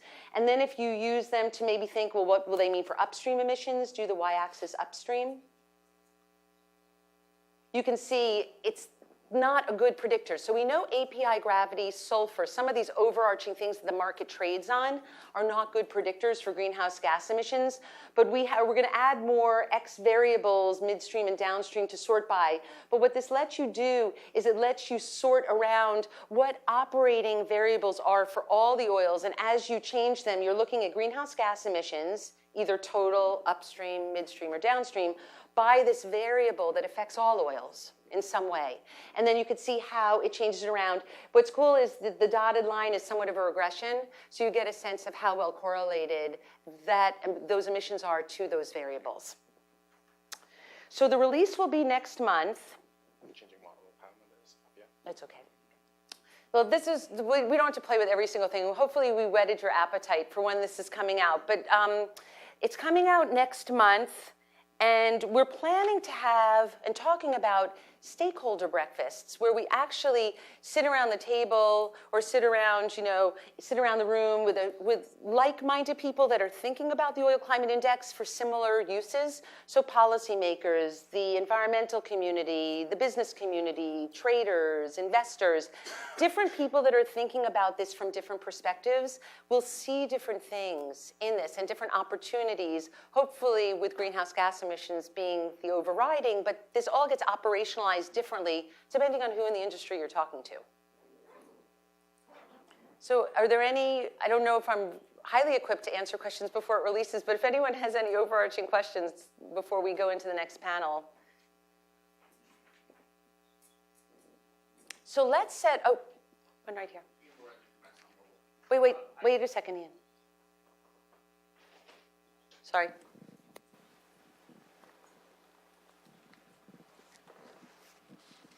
So we've heard a lot today from our panelists and the developers of this tool about how these are estimates. Right? They're estimates of upstream emissions. They're estimates of midstream emissions. We saw in particular that hydrogen is one of the big hypothesized contributors to refining GHGs.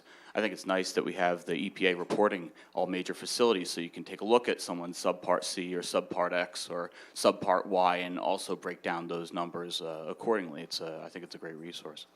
But is there anything on these particular websites that says that these are estimates, that these are not measured numbers from industry? I think there's certainly time for our developers to put that in, but I think it's exceptionally important. If people are going to be basing policies around estimates, computational numerical estimates, and fortunately with some good underlying engineering calculations, I think that's exceptionally important for people to know, to make informed decisions. Yeah, it's a very good point, and we certainly can add that. And as Jewel had mentioned earlier, and I think it's true, and certainly Adam's model is the estimator, that what we viewed, and the last page shows a lot, it's less important in terms of an absolute number, but we know this in general in policy-making circles. It's less important the absolute, but when you're trying to change policy, it's a lot about relative. It's a lot about on the margin and the relative difference between oils. So what we're trying to capture here is also this relative difference in how oils sort and reorder themselves from different perspectives. But a disclaimer makes a lot of sense because, of course, this is all based, like it shows in the report, on the calculations that we've done from these models. So we take full responsibility for this being our product, but we also invite much better information. I know you've been great, in terms of providing. I have to really give a standout. Exxon's been great with the prelim model, and with Jewel, we've gotten varying help from oil companies, and it's been really great to have validation and help to improve data, as we've been talking about, and also fine-tune how all of this is thought of, because greenhouse gases are only more and more important over time, but it's a new regime. I mean, the oil industry started hundreds of years, or at least 100 years ago, and greenhouse gas emissions weren't part of the conversation. So it is like kind of a...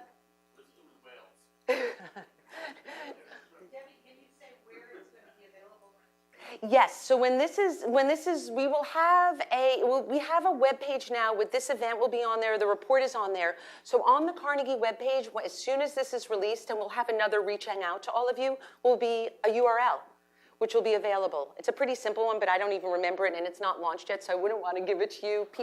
We're told people that go to a URL that's blank or under construction never come back. Like, you have one shot with a URL with most people, so we'll launch it officially and hand it out to everyone, but Carnegie's webpage will be the place to find it. So now we have, we ventured into this a little bit, but this is exciting. I think we ventured into the policy space. Now we have our second panel to talk about applications of the Oil Climate Index from all of your varying perspectives. You all come from very different backgrounds and have their very different concerns and uses. So we have a policy conversation followed by lunch, and then all of the questions we weren't able to answer before when several of you came up. The last hour is really devoted to those that want to stay around to really dive deeper into individual or group conversations with us. And that will get very technical if you wanted to. But for now, we'll talk policy. All right, thanks, Debbie. I'm Rob Barnett from Bloomberg Intelligence, and I'm happy to join this panel here today to help moderate some of the discussion on how you kind of take some of what we've heard about and apply it to policy making, investing, bring it into some situations that, companies and various stakeholders face. So Debbie and David are both from the Carnegie Endowment, and we've also got John again from Stanford. So, I think let's just kick off. Let's jump into the hornet's nest. I mean, we've seen this really interesting set of data. One of the most high-profile energy issues going on in town for some time has been the Keystone XL pipeline. I don't know if any of you would want to tread there, but can this help frame that discussion? Can it help inform how the president should think about it, how the Congress should think about it? Maybe you don't want to tread on whether it tells you whether you should or shouldn't do the project, but how can it at least help inform the debate? And really that can go to any of you.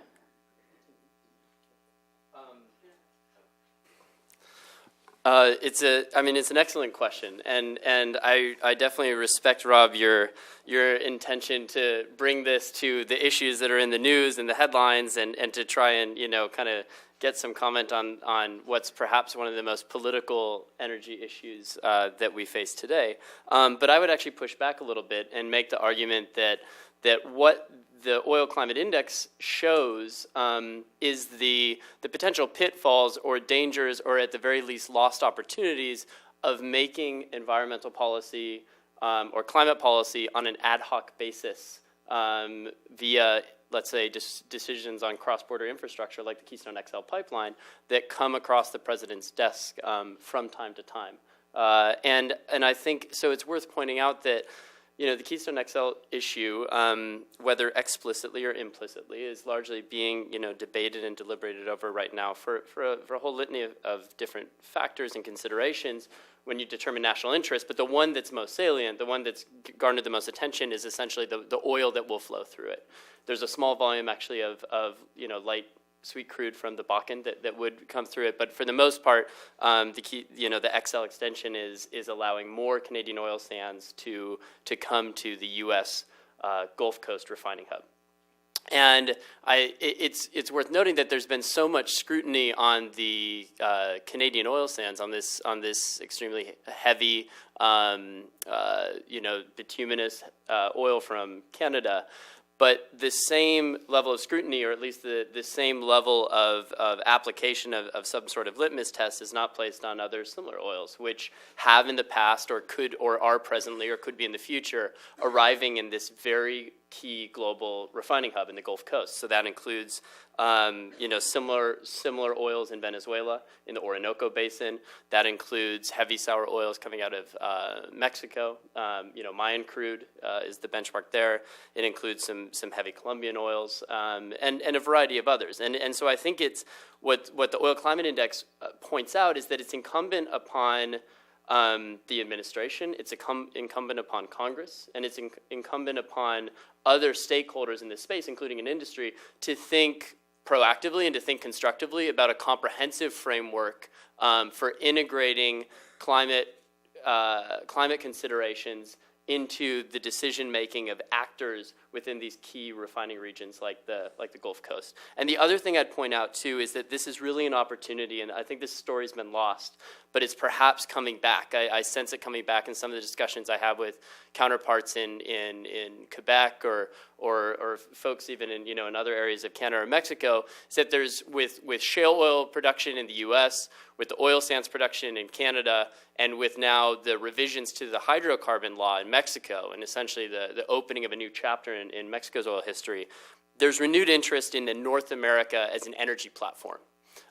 That's often talked about as kind of an energy production platform, but I would argue that there's equal thought needs to be given to the regulation of that energy production and of coherence in approaches.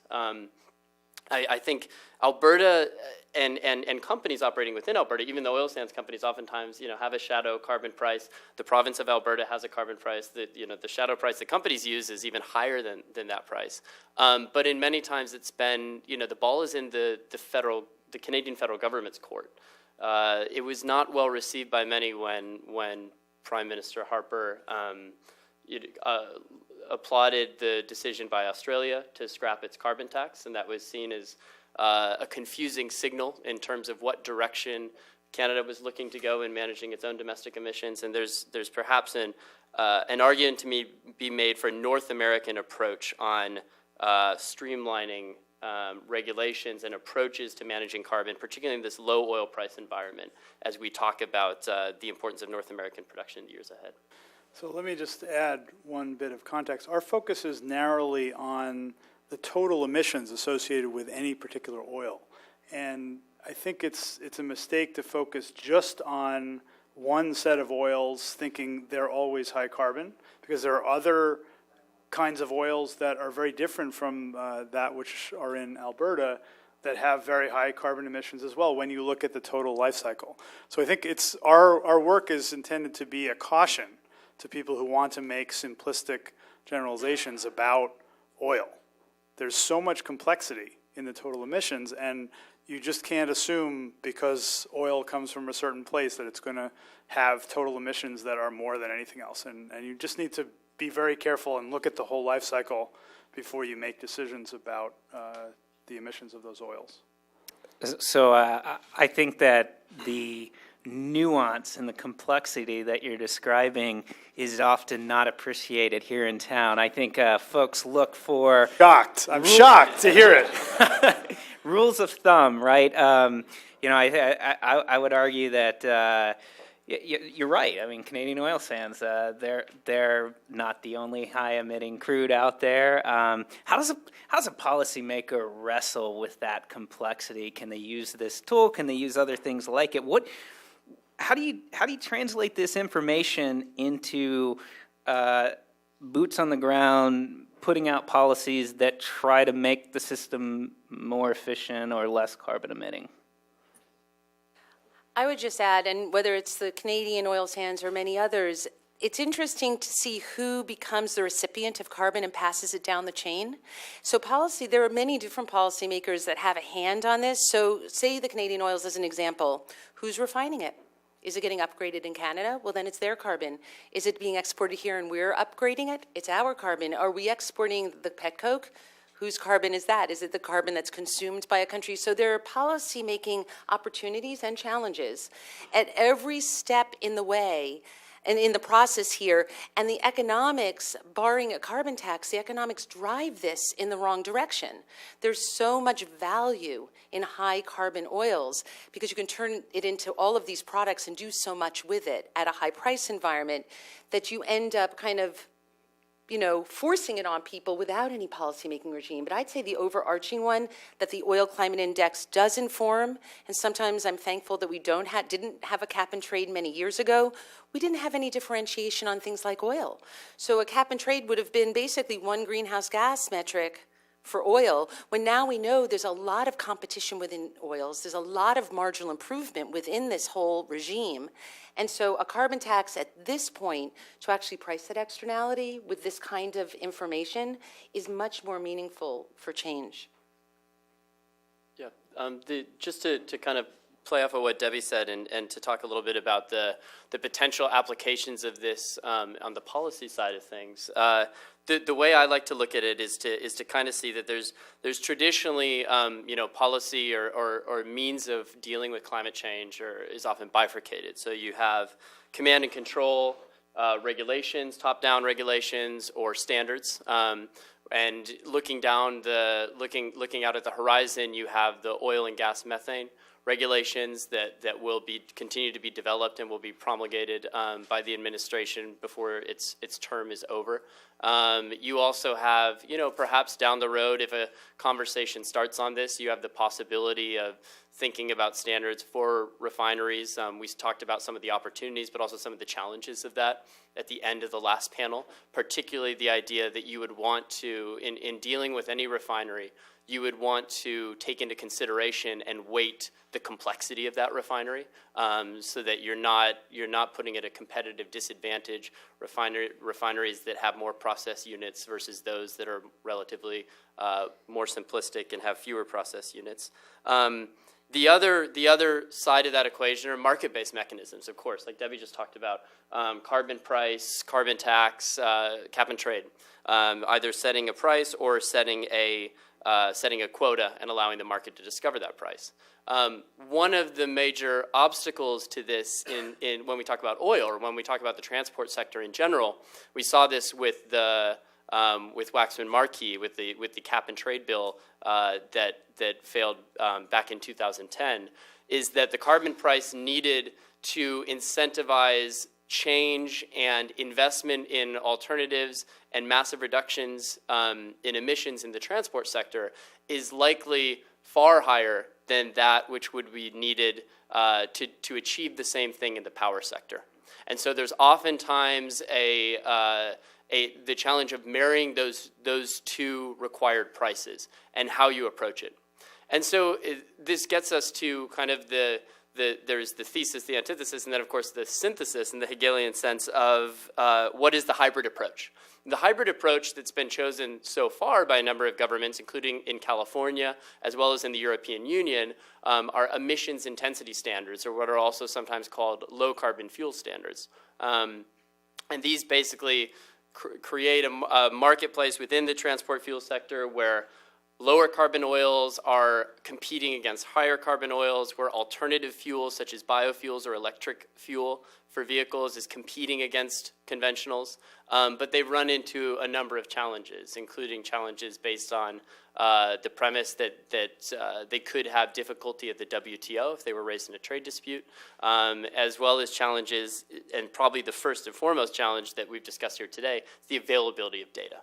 And what the EU has done, which is significant, is they're not yet going so far with their fuel quality directive as they had initially planned to. They've had to walk it back because of these challenges, but they are requiring that companies report on the origin and some of the key specifications of the crude that's brought into the European Union. But both California and the EU need to think a little bit harder about the particular data that they're collecting and how that could be expanded, and then the platform that gives them to build policy into the future.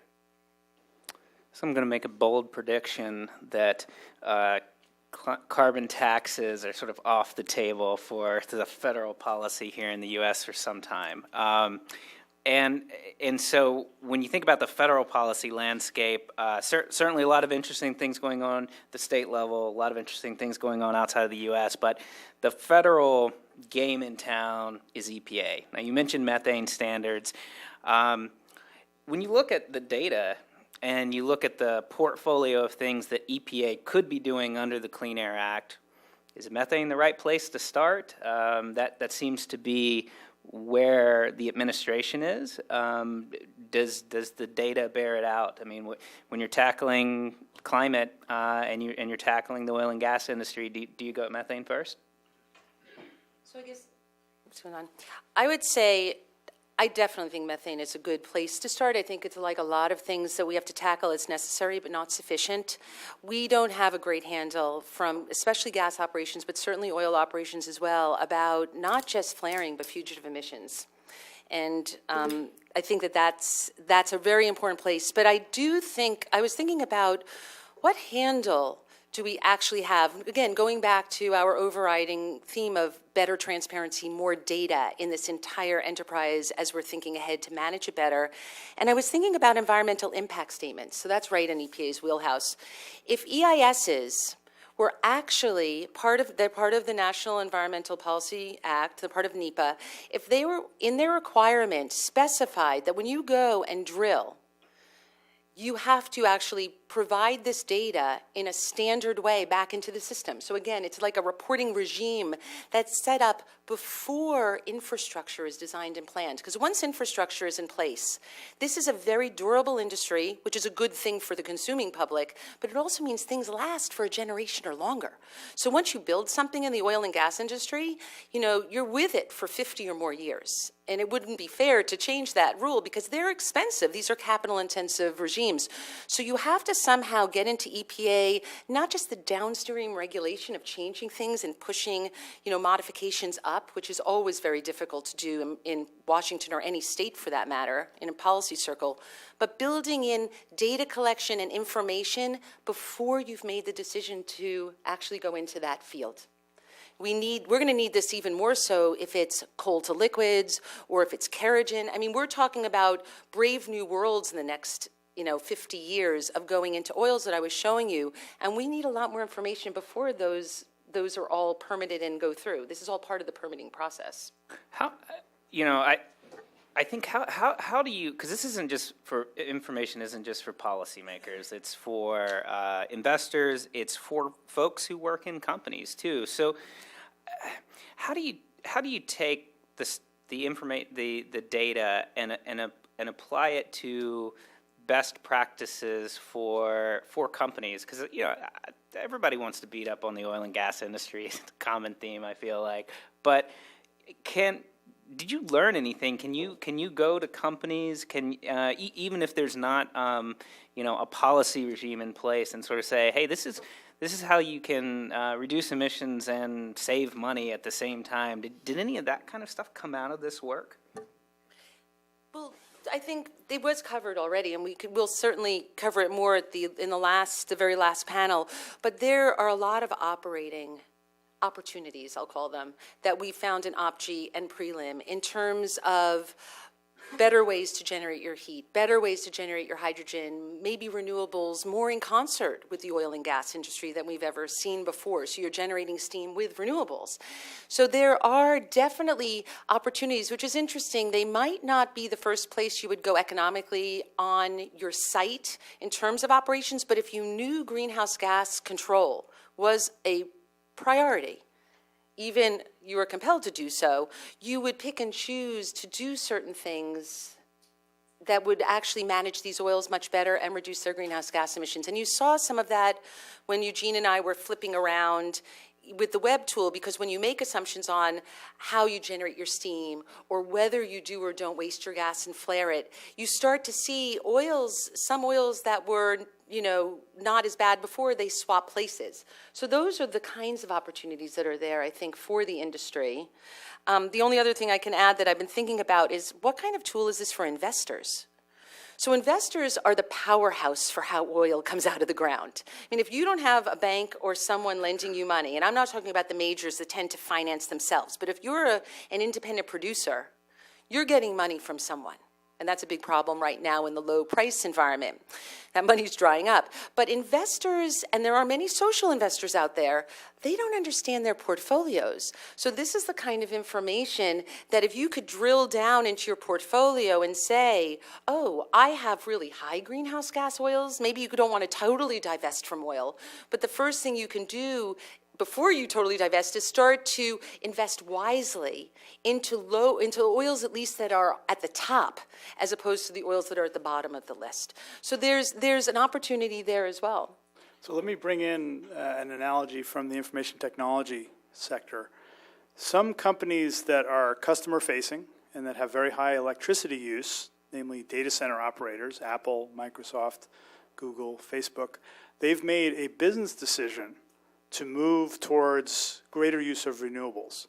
And Apple, for example, announced in the last year that they were moving to 100% renewables for their data center electricity use, and eventually, in the next year or so, they'll have all of their facilities on renewables. And they did this because it made business sense. There's a business risk associated with carbon emissions, and they wanted to move the conversation past that and simply say, if you're concerned about climate issues, we understand. That's not an issue for us because we've dealt with the problem. So they've moved past the problem. And I think having the kind of information that we have generated here, hopefully in greater numbers and greater comprehensiveness, will allow investors and other actors in the industry to take proactive steps and say, look, you know, our greenhouse gases from our fields are much better than those of our competitors. And so that's an example of where you could start to see differentiation among private players who want to gain some sort of advantage from this, but they couldn't do it without having the kind of data that we've been generating. Yeah, I fully agree with that. And you know, a point I wanted to make is just the opportunity that this presents to mature and to make a little bit more nuanced the kind of divestment narrative and the divestment campaign around fossil fuels, and speaking in particular about oil. Just in the sense that I think you've seen this evolution from initially it was a moral case that was being made. We have to divest from oil because there are these leading studies which have come out in the past few years which say that we can only burn X many tons of carbon or carbon dioxide and put that into the atmosphere. And then you saw counterarguments say, yes, that may be true, but for every investor that divests, even significant ones like Stanford or like the Rockefeller Brothers Fund, for every investor that divests from fossil fuels, if that fossil fuel asset is impinged or the price is depressed, even for a temporary period of time, it will eventually return to intrinsic value as other, perhaps less climate motivated or less socially motivated players move in and swap up that asset. And who could we think of naturally? There would be a number of national oil companies that might be not under the same sort of scrutiny or pressures on climate change that international oil companies find themselves in the West or in much of the developed world. And then you saw the argument that this is smart business sense regardless, that divestment should take place because eventually these assets will be stranded through either a prohibitively high carbon price or through some other sort of draconian regulation that will diminish the assets that these companies hold on their books. But unfortunately what you haven't seen is you've seen some kind of leading movements of divestment, but you haven't seen this sort of leaning forward stakeholder engagement and people using ownership in a proactive way to ask the right questions of oil companies, like John just highlighted. So I'll just throw out there, I looked at, as of the fourth quarter of 2014, a database called the Shareholder Database for Research and Education on various different shareholder resolutions that had the word climate change in them, shareholder proposals that were raised against, for public companies. There were 64 that I found that included the word climate change. Of these, half, 32, were successful. Of those, 24 of them required disclosure of climate-related risks. Of those 24, only 14 of these involved even a fossil fuel firm or a financial institution that was involved in fossil fuel lending. Of those, 7 required some sort of additional or enhanced analysis or data disclosure. And of those 7, only one called for an actual change in business practice. And that was actually quite a ways ago. That was Enhanced Investment Management back in 2007, asking a Canadian oil sands operator, Suncor, to essentially offset its additional greenhouse gas emissions. And after a series of negotiations with Suncor, that investment management company dropped its request. So the point is that this tool can be part of an intersubjective process where as more data is pushed out into the market, as more data becomes available, it empowers shareholders and the disaggregated owners of companies to ask for better data disclosure and improvement in business practices, which, if done correctly, will benefit not only the climate but also the bottom line. We're going to open it up for questions here soon from folks here in the room, but maybe to follow on with that point, if you put on your your forecasting cap, and I think how is this, whether it's policy, whether it's investors calling for it, how is this ultimately going to help the landscape evolve over the next 5 years? I mean, what ultimately comes from this kind of information that's tangible, that's real. I mean, Debbie, we were talking last night about this is really in some ways about inner competition between different types of oil. I mean, is this going to cause some reshuffling of the global oil landscape in terms of thinking about the types of crude we want to bring to market? Do you see those things actually happening as a result of this data?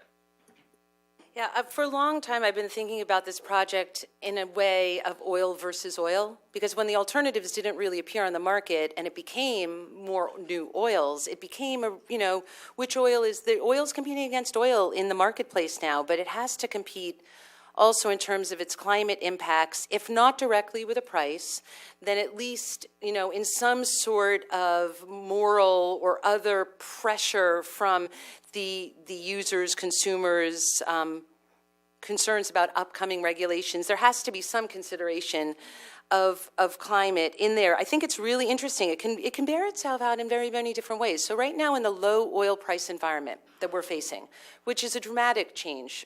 People have been following this. It was in the paper constantly. It's been slowed recently because the prices have stabilized and gone up a little bit, so it's not in the paper every day anymore. But it's a buyer's market out there. I mean, everyone is buying up these assets. And this is the kind of information that I think buyer beware. You need to know what you're buying. So you can imagine this oil world where there's all this competing resource today or prospective resource tomorrow. And if you start, we're hoping that this will filter down so that if you start asking those questions, you'll start being a smarter investor, a smarter consumer. Listen, Exxon's not locked into the fields that it is forever. I mean, these companies move around. Sometimes they're in a certain field. You have independent producers that move around a lot. So the resources are kind of severed from the ownership of the resources in a certain time period. So certain assets can go away, and it means that the companies can actually be smarter in terms of what asset classes that they're in. So I don't know if that totally answered your question, but I think that this opens the door for a much larger awareness, and it's our hope that it will be grabbed on by different stakeholders in different ways, because we'll have the best chance of making use of this information if environmental NGOs and policymakers and investors and independent producers and oil nations like China or Germany, those that import a lot, everyone's going to grab it a little bit differently. But if they make good sense of it, they might actually help nick away at this very difficult, durable sector that has been heretofore impossible to permeate. And the other thing I would add to that, to take a broad and actually very long-term view, and something that's not often appreciated within U.S. borders because of the unique property rights regime we have, because of the unique regulatory environment we have, is the fact that at the end of the day, in the long run, this is a challenge for the world's governments, first and foremost, and that this problem will not be solved by industry making incremental improvements, or by everyone acting in good faith with the hope that this challenge will be solved. The world's governments own 90% of this resource globally, and we often forget that, whether explicitly by the government itself owning it, or whether by proxy via a national oil company or other state-owned enterprise that's owning that resource. But at the end of the day, it will be incumbent upon governments, whether that's all governments acting in unison or whether that's key governments making breakthrough agreements and then bringing the rest of the world along with them, it will be incumbent upon them to make that kind of change. And so I would just highlight, the importance of what Jessica was discussing earlier in terms of big players like the United States and China getting together and figuring out how to make this part of a more robust conversation about data disclosure and about information sharing, both with an eye to the Paris Agreement, but also how to, in a very nuanced way, and probably in a very subtle way at the beginning, to start to integrate this into discussions on interdisciplinary issues where oil touches on the security issue, the environmental issue, and on the economic issue. And so, for example, the South China Sea would be one of these. Venezuela would be one of these, where both the U.S. and China have much at stake in the future of Venezuela's government and the future of Venezuela's oil supplies. So how do we start to integrate this sort of data into those decisions will be a challenge, but it's a worthwhile one. So one of the motivations for doing this work was to start a conversation about oil that really hasn't happened up till now, because we didn't have the data. And if you take away only one thing from this day, the thing to take away is that the variations in oils are large enough to matter. As Debbie pointed out, it's 80%, the highest emission oil is 80% higher emitting than the lowest emissions oil. So that's big enough to matter, and that should be enough to motivate people to start these conversations. And that's really the goal, ultimate goal of this work. It's proof of concept. We have 30 oils. We'll have 50 by the summer. We hope to have more going forward, but it's a conversation that needs to happen because that difference is large enough to matter. Maybe one last question from me before we start to take questions from here. But totally appreciate the point that these variations are real, large enough to matter. I think folks in Congress, a lot of them, not all of them, would just they'd be very skeptical about even that concept. So how if you had if you're in an elevator with pick your favorite Congress member and you wanted to sort of distill this information to them, you got 60 seconds. What do you tell them? Do I have a snowball or not? I love it. Well, I actually had the opportunity to do that when I testified on the crude oil to export ban in December, and the thing that I found had the most traction in the 2.5-hour hearing was transparency. The lack of transparency bowled them over. The fact that we have no fracked oils in our sample and we have more OPEC oils in our sample really bothered them. Like, we don't know what's coming out of the ground in America. And it's a problem. So I think that if I had a minute with them, I would just make that point again and see how they responded. And I would focus on the security side, the safety issue, saying this lack of transparency means that we don't know what oil is flowing through these pipelines. We don't know what oil is coming on these rail cars. And that can be a problem if the oil is highly volatile. If you don't know what's in the oil, you can't take appropriate safety precautions. So from a safety perspective, we need to have this kind of disclosure, and that disclosure also helps us in doing the kind of analysis that we've been doing here. Great. There's a question here in the middle of the room. Is there a microphone? Dan Hsu with the Sierra Club. Some of you may be aware that CEQ's looking for public comment on draft guidance that will go to all federal agencies on requiring greenhouse gas emission calculations in all NEPA analyses. And that's due in the next couple of weeks. I guess the question is if you've had conversations with the White House or CEQ about some of these findings and any advice for us. In particular, what we're trying to figure out is how to provide comment on things that aren't yet out of the ground. So for instance, Arctic Ocean and just general technically recoverable oil just seems to be this one figure that they use. How do we parse out what kind of oil is potentially under the Arctic Ocean versus oil shale in Green River Basin, that kind of thing? So I guess I would answer that. In the back of the room, you'll see one of the pubs that we have is a two-sided sheet on the data, going back to transparency again, on the data that we need to actually continue to model these oils and parse them from themselves. So that, to me, is the overriding thing that CEQ and what I told Congress and what I've told DOE and EIA, that's the overarching thing that we really need, because once you get the information about what this oil is, then you can start telling the stories. Then it becomes real. So if you didn't pick it up, and it's also actually in the back of the report, it's an appendix, but it's a separate sheet that you can take with you that's easier in the report. So that's the kind of very detailed information that is perfect for, a regulatory body to collect and, create this consistent disclosure requirement that's out there. Gentleman here.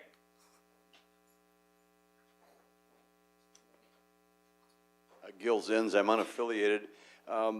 Given that we get the point that oil differences matter, and let's assume that we optimized, got it right, and minimized all of our emissions, the question occurs to me is that if we got it right, then the bottom of the barrel is going to go someplace else. Aren't we just moving the problem to someplace else on the globe? It's still a global problem.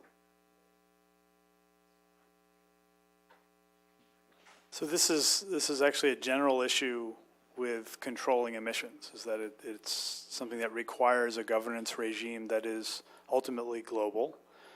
If you just use the market as a way of deciding which products go out into the world and get burned, then you will have the kind of leakage that you're describing. Ultimately, if we take the findings of the climate research seriously, a large fraction of the proved reserves will have to stay in the ground. So we're talking about a third of oil proved reserves, half of natural gas, 80% of coal, according to an article in Nature that appeared in January. So that's a very different way of looking at the problem. If you're thinking about it in terms of what can't we burn, that requires doing something about the bottom of the barrel, making sure it doesn't get burned. And that's ultimately what we've done up till now is that we've socialized the cost of the external costs of burning these fuels and not force the people who are imposing those costs to pay the costs. And that ultimately, as economics has taught for a long time, that ultimately leads to disaster because those external costs are significant and they impose additional risks on society that are very, very large. So I think it will require a sea change. It will require a recognition that we need to drastically reduce emissions. And then we'll be able to deal with the problem that you're discussing. Yeah. And it'll require, it's the importance of, I mean, roadmaps and these sorts of things are often, perhaps rightly kind of maligned and disregarded. But the importance of an indication, a strong indication from either the U.S. government or the U.S. government acting in concert with other governments that this is an issue that matters, that variability in oil is significant enough to care about, and that it's worth addressing, taking our time, but it's worth addressing in a comprehensive way and in a constructive and sensible way. That's the sort of signal, and eventually the policy framework that it leads to, is the sort of signal that needs to be sent to the infrastructure investments and to the capital expenditure that will essentially define the energy system that we have for the next 20 or 30 years. I think it underscores the importance of not just choosing between oils we're producing today, but what infrastructure are we putting in place and where is capital being allocated to decide the production flows of tomorrow. Then just the other thing I would emphasize, it probably goes without saying, but it should be made explicit in case we haven't made it implicitly enough, that this is a two-sided approach, and that you have to address the supply side, and you have to recognize the importance of addressing the supply side, but the demand side matters greatly. And the demand side will matter and will possibly be driven by factors not just related to climate. And here I would make a point or an analogy to the action that China has taken on coal as a result not necessarily of climate concerns, but of local air pollution and of maintaining its part of the bargain in its kind of implicit social contract. And I think when you talk about the bottom of the barrel, when you talk about petcoke, when you talk about high sulfur diesel without proper controls, you're talking about similar fuels which have externalities that go beyond just the climate externality and are significant and pernicious localized externalities. And so I think that if you can take advantage of that and capitalize upon that fact to reduce demand in a meaningful way via infrastructure, via alternative vehicles, and via alternative fuels, as well as new services such as car sharing and ride sharing and autonomous vehicles and all that, then you start to make a dent in this because you're now addressing both the supply side in a new way, but you're also making significant progress on the demand side, which is the only way that we get over the goal line on this issue. Yeah, following on from that, I'm sitting here thinking, like, hey, could you use this information, or have you tried to make any kind of aggregate emissions estimate impact if you reshuffled the oil deck to minimize the carbon impact? It seems like that, ultimately all these policies could lead to savings. How much is at stake here in millions of tons? I know that's sort of the general metric. this was going to be part of phase 2 as well, and I mentioned it earlier. We only have current production, and what's really important here in terms of climate is resource base. You know, you need to know how many billions of barrels are involved, not really what happens to be produced in the moment, because the moment's production does not always relate, witness depleting field, what the resource base really is. So it is a very good point for the second phase to talk about strategically, some scenarios of how this actually plays out with the resource base. And which resources, some of these resources shouldn't come out of the ground if they're very high emitting until we can manage them, but there might be a point in time where technology has us be able to manage them. So what you're doing is you're putting in reserve, true reserve, almost like on ice, some of the highest emitting oils until such time that we either don't need them because we've gone onto a different transport and a different oil alternative world and dampened demand so much, or we've figured out how to manage them. But it's that scenario planning, I think, will be a very interesting, curious thing to do. And when you talk about kind of that quantification, the only other thing I'd add on to is that one thing we haven't discussed is using this, matching it up with kind of your economic supply curve to understand, to help understand the impact of alternative fuel regulations or policies. So we have had for many years a very aggressive renewable fuel standard, which has led to large amounts of corn ethanol being produced, the merits of which are highly debated. Europe similarly has aggressive biofuel policies in place that are more supportive of domestic production of biodiesel within the European Union.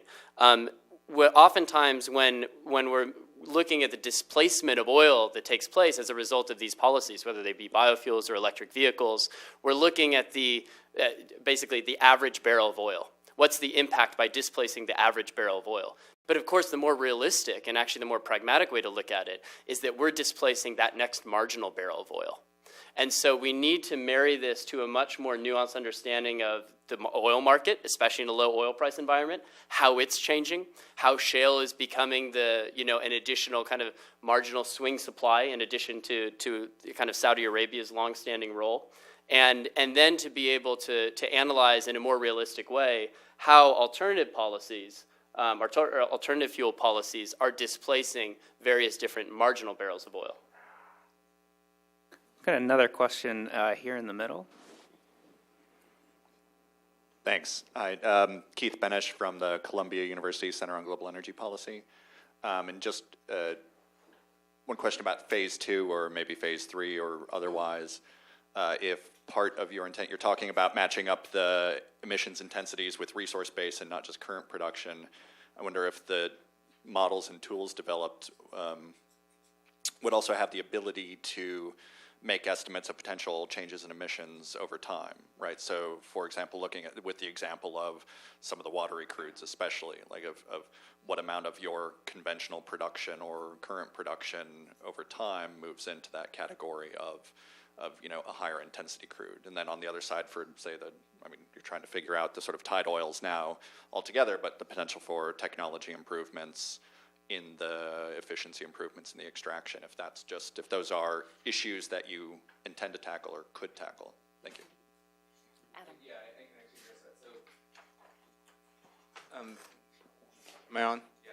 Yeah. So we have started to look at that. That's a very good point, very well taken.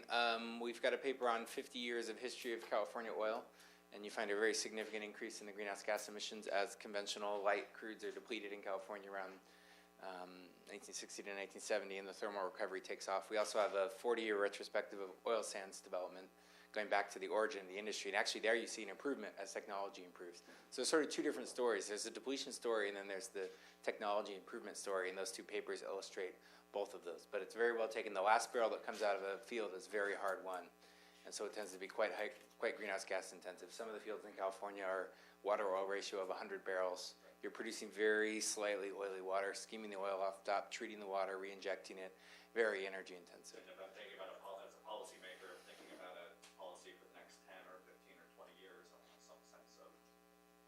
Yeah. I guess that would be part of the question. And it's a difficult challenge. I don't know that we've got it worked out, but I've started to look at it a little bit. Other questions? Another question in the back?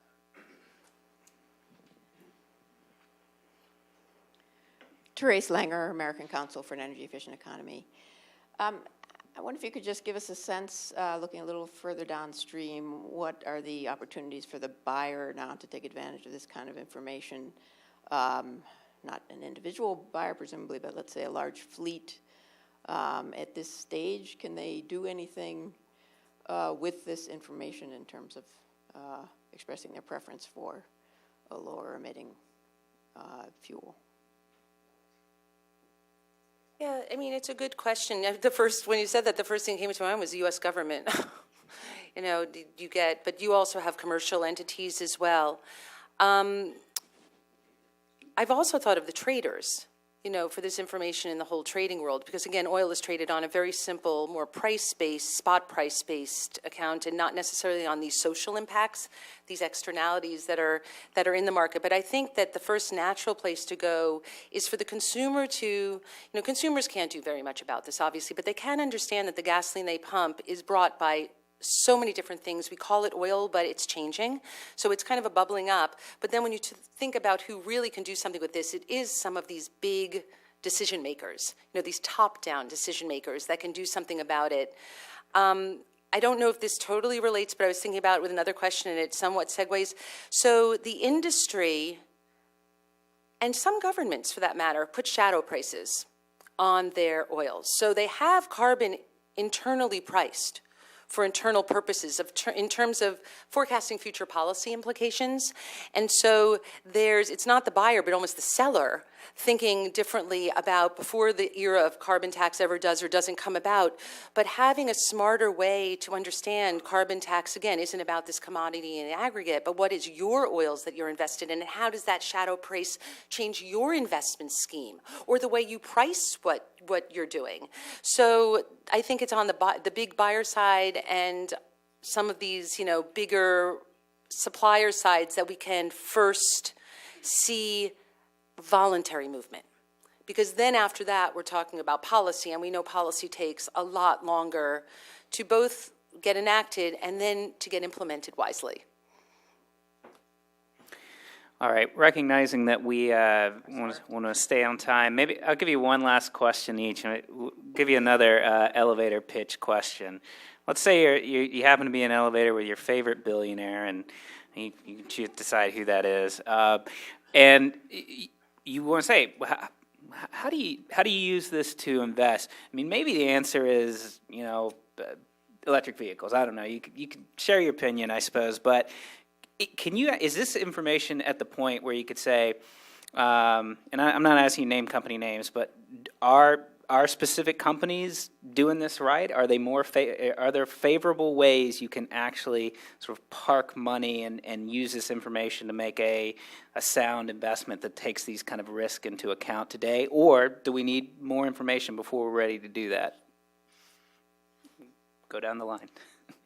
So my favorite billionaire is Elon Musk, so he's just going to say, buy a Tesla. So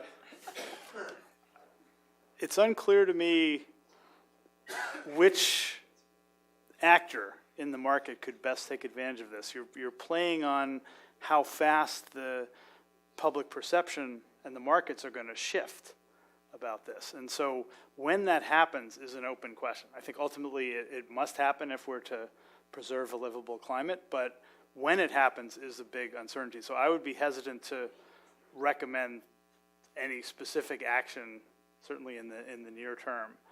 I think it is a question of collecting more data, but also getting a sense for where there are big differences between oils. The people who are in a position to make those decisions, mainly they're the major oil companies, right? They're not an individual billionaire. Maybe Warren Buffett has to make decisions about this, but so I think it's more data needed, and more electric cars are needed too, of course.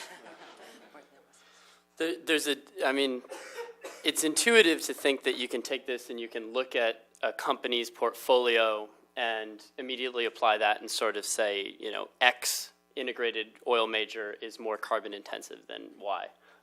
But I think, I mean, we've already laid out some of the potential pitfalls of that, including the fact that companies are oftentimes investing, divesting of, and farming out stakes in various different plays to various different players on a rapid basis, on a dynamic basis. Furthermore, there are some companies that are involved only in exploration and production, and there are others that are integrated, across the full value chain. They're oftentimes buying other companies' products or oils to blend with their own so that they can transport them here or sell them to a refinery over there. So I think that there's potentially a false promise in being able to take this tool and immediately create a hierarchy of different companies on a kind of climate risk basis. But what I would emphasize is especially if you're thinking from truly an investor perspective, is the importance of option value moving forward. We live in an uncertain world, and like John said, when we talk about climate risk, much of it hinges upon when you anticipate action will be taken. Of course, if it will be taken.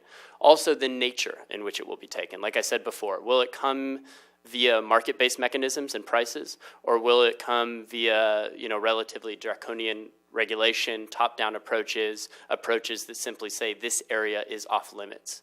So I think in terms of preparing yourself for a world in which there's a slowly rising and spreading carbon price geographically and across time, the thing that will make the most difference is identifying those oils which, even if they are relatively above average today or higher than average today, can be brought down with the right sort of investments.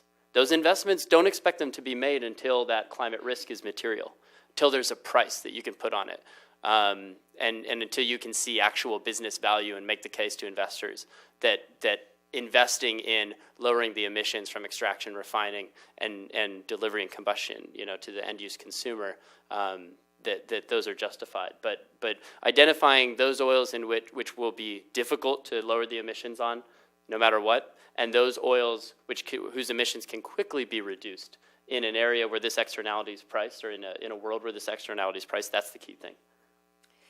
So I wouldn't pick a company. I would pick today, but mostly tomorrow's 20-something-year-old billionaires. Because I think that there's going to be a new sense of social investing. People are going to have to park money, and resources are going to be a place they park it, because there are very few other places where you can make a big return. So it's a matter of, and a lot of these resources aren't even owned by companies. They're in master limited partnerships. They're in different really curious ways of bundling securities now. And so I think that getting a handful of investors that really want to drill down and understand where there's an opaqueness to what they can understand, what tangible oil assets are in their portfolio, and what's their greenhouse gas number. And I think that there are those questions we're starting to hear from folks. There's a curiosity there. It won't be everywhere.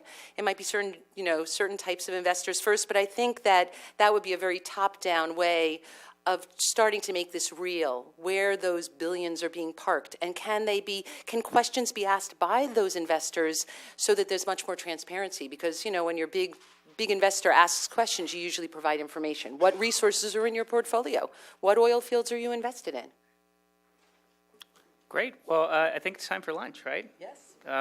Any instructions for that? No, there are sandwiches outside. We have a half an hour. We figured that you would eat, and circulate, but then come back, because the last hour we've reserved to have us up here for anything that's still burning in your minds that you want to ask. We're happy to answer. Thank you.